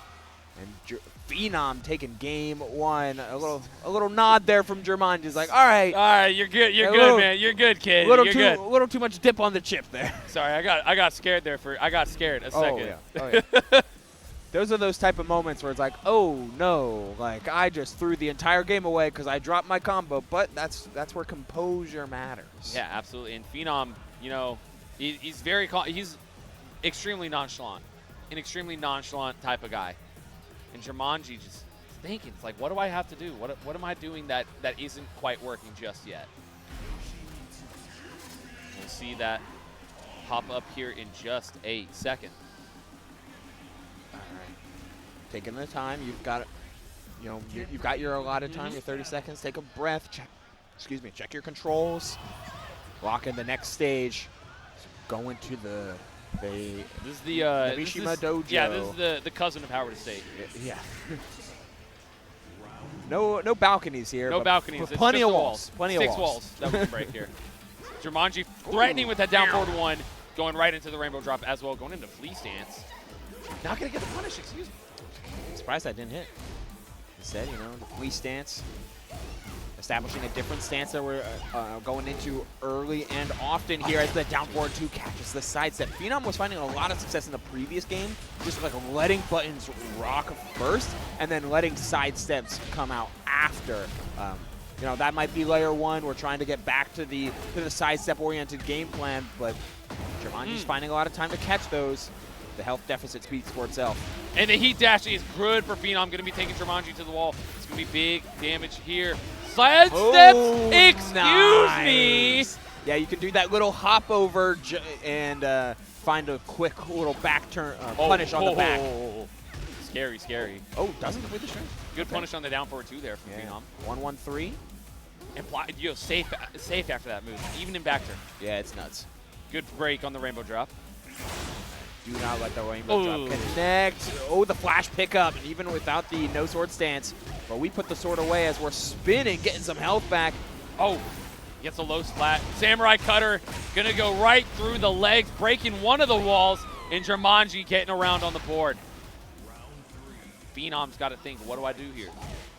What can I do to slow down Jermanji like I did last game? Oh, yo, okay, that rabbit feisty. Oh, okay. Stomping on him. Yeah, get up. Oh, and the flip over The too. counter hit as well. Phenom gonna be taking Jermanji to the wall. Could be spending some cash? No, not yet. Oh, we're waiting out the flash. We saw that miles and miles away as Phenom 1 round away from moving on forward 4-4. Guaranteed. Counter hit confirmed. Oh, guaranteed there from Jermanji. Sorry, counter hit I meant. All right, we're answering damage for damage though as the whiff. The whip is so huge there for Phenom. Gonna be doing a lot of damage. The crowd going popping off. Now we don't have heat though as Phenom for the rest of this game, and Jermanji's trying to regain some hop kick! Sidestep hop kick. We've got the combo. We can get all the way there. Onto the tornado. The do glide will finish it. And Phenom, just like that, moving into top 16 for Tekken 8. Doing it for DF Dub. Doing it for the boys at Baddies. Doing it for the boys at Suplex. Oh my God. Y'all didn't see it. That meant something to me. Y'all didn't see it. Lucy was popping off with this every meant launch, something to me. with every hit. This meant something to me. I love you so much, Phenom. W Phenom. He's got 1 away though. One more. One more win before he can make top 8. He plays against JoeCrush next. It's a tough. That is a tall hill to climb. We're gonna be seeing that in a little bit because we've got our winners top 8 qualifiers to go through. We saw all of the initial matches. Now we're gonna see who is going to be guaranteed in the top 6 between 4 oncoming winners. And I believe what we're starting with is Mistake up against Hey I Majin. Oh, the Armor King versus the Law. That's what would make the most sense to me. Yeah, I mean they were the first 2 matches. I think. Yeah. Okay. Yeah. Unless they just go out of order or so. Yeah, I mean technically they could go with any of the 4, but I would be surprised if they end up trying to all right, Phenom, play against JoeCrush. Play now. Play JoeCrush right now. It's like, no. Give him some time. Give him some time. Give him some rest. Yeah. Meanwhile, Majin has been waiting. Like he just overtook the 1 seed. Let him play out. Let him try to make tri-state rep. Let him try to make the top 8 winner side at that first seed. We'll have to see what ends up going, but that's going to be presumably Law against Armor King. Anakin against Wasulu. So that'd be Jack versus Eddie. Okay. KingReyJr against Kyuda. So that is Asuka up against Hwarang. Yes. And then Kyuda, and then JoeCrush Phenom. Literally against Jack. 2 Jacks. 2 Jacks, bro. Could call Big him John. You could call him John. That's true. Jack squared equals John. Math right now.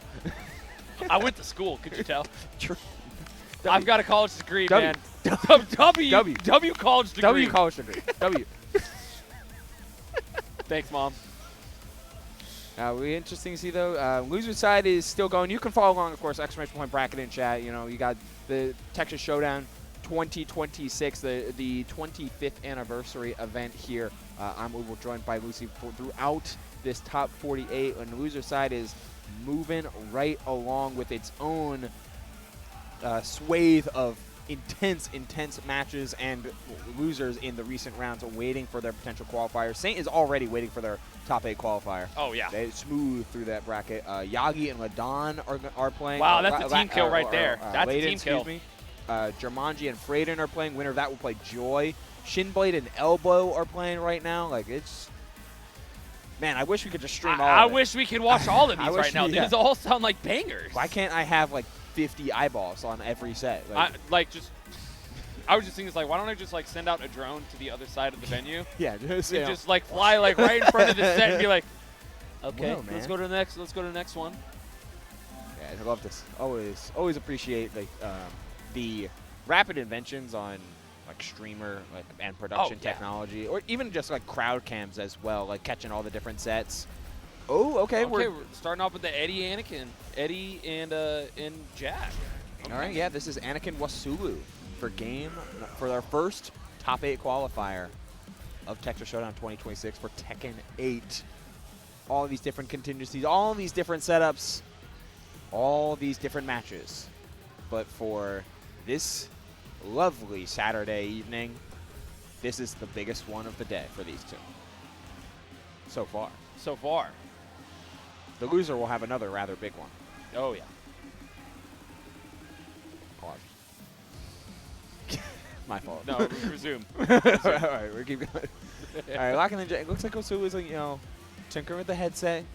Picking the music. Yeah, you know, build up to it. And Wasulu always has just struck me as a player that really needs to be like the blood needs to be pumping in his veins. So whether it be, This is the kind of the match I feel like you should kind of be all gas. yeah, I can agree with that. And Yeah. like pretty resolutely, in fact. And the way that Jack has found a lot of success is by players like being willing to respect him so much. Like, no, make him feel like a big body. Execute some of those more extraneous combos. Like, play your side steps and make sure he can't reliably step around things. Like, you've got a ton of big sweeping hitboxes as Eddie, and a lot of cheeky reset potential too with the different like handstand to negativa transitions. Make him feel that. Of course, will Anakin let him do that? That's We a don't different know. question. Yeah, that is a very different question right there. We just have to wait and see for the results of this matchup here. Going to the Rebel Hangar. Okay, game number 1. So silly. I love him. I love Jack so much. I hate playing against him. Yeah. Okay, run up instantly with that load chop. And you know what? Right off the jump, Anakin is establishing himself. And on the tech roll, finding the heat engager. Oh, wow, Dirty Bubbles. Breaks through the armor. Yo, and then the attempted power crush getting hard whip punished. All right, wow. Anakin with 7 gold letters to start off. We kind of got an answer to our question. Yeah, Wasulu immediately already playing very defensively. Yeah, he's backing off, but that gives a lot of tempo. That gives a lot of control. Good punish there from Sulu. You're okay with the throw break there. It switches positions. You don't want to be close to the wall. And I have seen Wasulu do that throw just to set up a combo. Yeah. He's like, he wants them to break it. Yeah. It makes a ton of sense. Like you're more worried about the macro positioning. What a flash jump, no combo.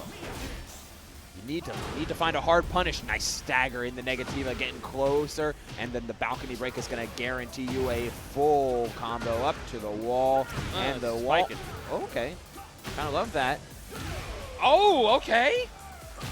Okay, Wasulu, we see you, buddy. Yeah, that big hatchet kick to force the get up too. Wasulu is very smooth with it. That's that defensive stance and defensive posture working out in spades. Whoa. Oh, quick hop. Charging it up this time, making it plus. Nice. Great read there from Wasulu. Seeing low, ducking low, getting the full launch into everything, taking Anakin to the wall now, exploding it as well. Going to get big damage here. heat activation. Bop, bop, bop, bop. Normal wall ender, the hazard, bringing that almost to a 100 damage combo. That's like almost half health gone, but we got a little recovery available for Anakin. We've still got heat, and Wasulu's heat meter just ran out. Good stuff there for Sulu. You know, fighting back, you know, with the limited resources, they have 15 seconds left on the clock. Anakin great with Punisher and missing the DOS boot after the forward two. Yo, what a pickup, and then the guaranteed OTG. Oh, the counter hit, and the confirm after, which guarantees the wall splat, but didn't even need it with all the health that counter hit confirm was taken off. 1 round away from taking this first game. Good low there. Nice forward 3. Break the throw, the rodeo. Yo, sliding around. Okay, no duck on that power. Yo. He entered the bubble. He weaved through it, my dog. Yo, these flash Oh, ducks. and that should do it for the round. Wasulu gonna be taking this, I feel. Heat dash. Oh my God, cursed it twice. The axis was so weird there, and we're gaining some pretty substantial health back. We're not just going to be able to find a quick low poke, and there's a, we got to prioritize getting away from the wall. Wasulu prioritizes defense, backing off before re-engaging. Negativa cancel, but there's the throw break, and again, Anakin in a prominent position finds the knockdown. Oh, not quite able to get the pickup. 8 seconds! 8 seconds, but the wall again saving some lives, but the health is off Blood balance! Wasulu getting the big launch and everything, taking that round against Anakin. I'm at a loss for words. So, like, I legitimately thought Anakin had that after Sulu dropped that combo. Yeah, the roller coaster. It's like, oh no, the dropped combo and the wall position was so tough. We got the health back. We got the heat activated. There was so much pressure, and then it flipped right on over. Yeah. The sidewall giveth, the sidewall taketh away. Game 1 going to Wasulu. Game 2, though. Oh, Anakin starting off strong. And he's starting off in a way that he already had adapted to from the previous game. I mean, that same launcher was what worked to almost win that final round in game number 1, going right back to it at the start of game number 2.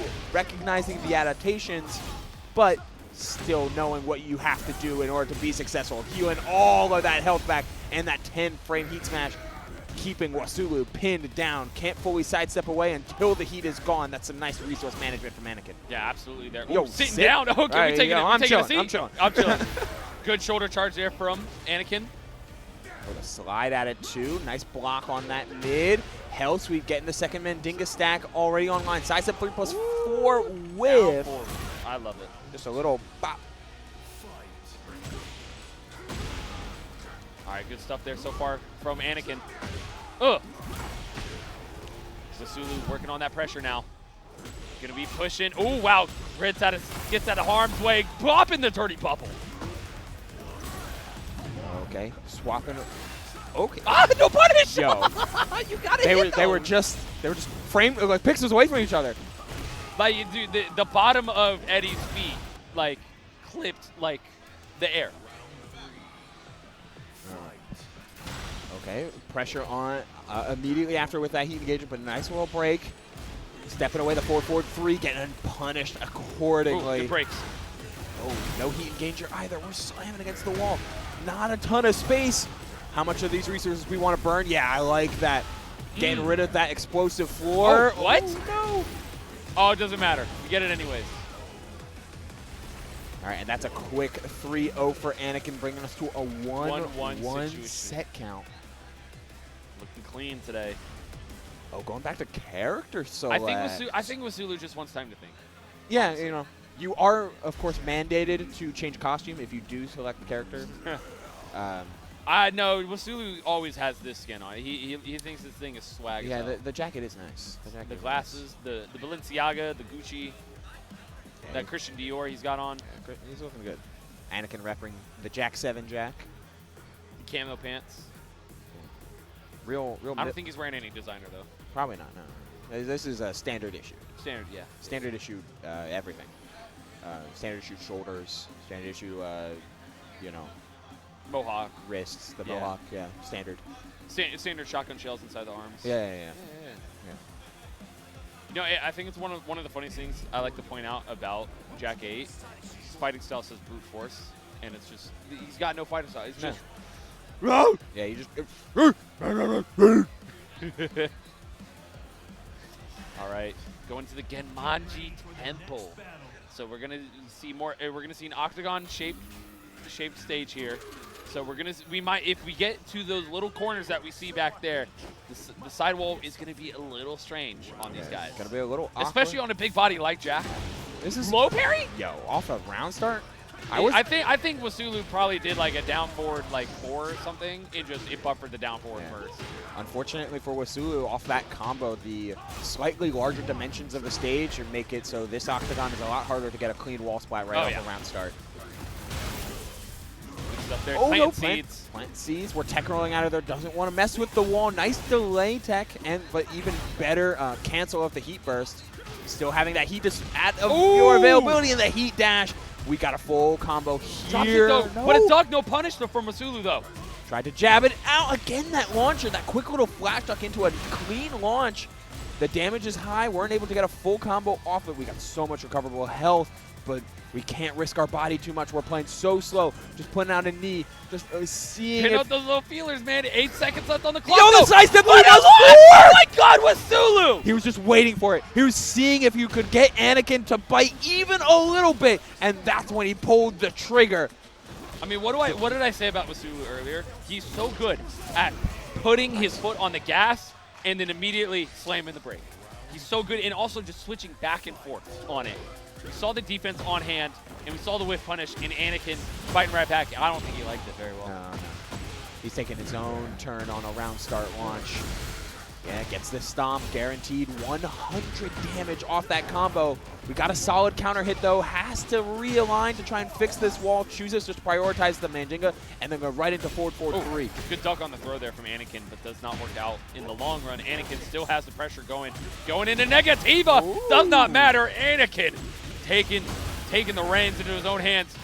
Yeah, taking advantage of a stance transition. Can't block while you're in stance like that, so flicked away. Forced into crouch, and yeah, a nice little back off into a raw Negativa. Okay, Wasulu trying to pull the same trick as last time. Slow it down. You've got more time to work with here. Almost 13, 12, 10 seconds on the 11, and 10 seconds on the clock. Wasulu just trying to pick his moment here, but Anakin, he's not going to bite. You got to do something. He tried to go into raw handstand, seeing what he can get there. Negativa Oh my God! Do we have the time? Wait, We got there! Oh my God, Wasulu, you are insane. Bring up the ancestors. This is your last stroke, Anakin.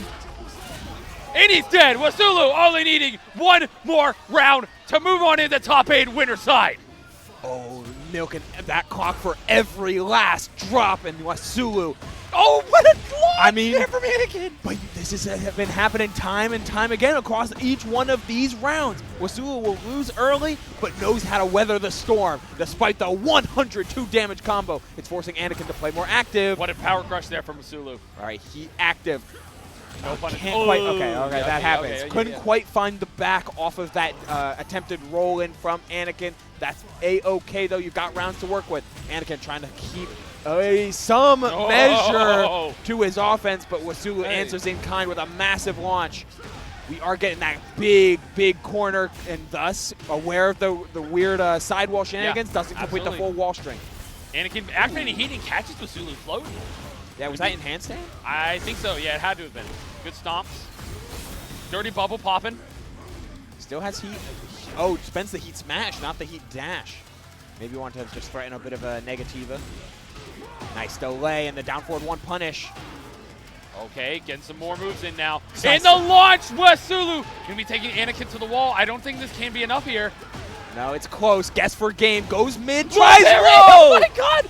13 seconds left on the clock. Anakin just gotta stop the clock now. Yeah, instead of trying to mess with a weird sidewall combo, instead Smart out, man. remove all of this recoverable health, and basically make it a somewhat even game. Just about. Oh, get on the ground. Oh, complete the string. Anakin tied it up. We're going to a final round here to see who qualifies first for our top 8 tomorrow at Texas Showdown. Losing patience just at the wrong time. And as night falls here, we've got the roll in. Good. Oh, he didn't break it that time.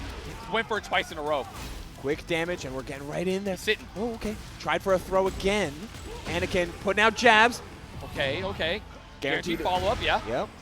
Holding steady, and we're getting right out of there. Trying to backdash forward. Instead, we spend the heat smash. Negativa. Catches that sidewalk. Okay. Wasulu trying not to take too many risks. Anakin taking full advantage of his sidestep 3+4. Full charge coming in. Pushing Wasulu back to the wall. 20 seconds left on the clock. The punish, but no confirm after it. Good sweep. You have to Goes under. Don't break, though. You have to start risking something, and there it is. Sees the low, punishes accordingly. We've got the damage, but we don't have all that we need to end the round. I don't believe. Needs one more interaction. Goes mid. RayCharge doesn't kill, though. Does he block? It does. Wasulu popping off. Moving on to top 8. The whole crowd jumping up on the stage like a Kentucky. He don't know what's going on. Oh, my God. He went for that mid in the same flowchart.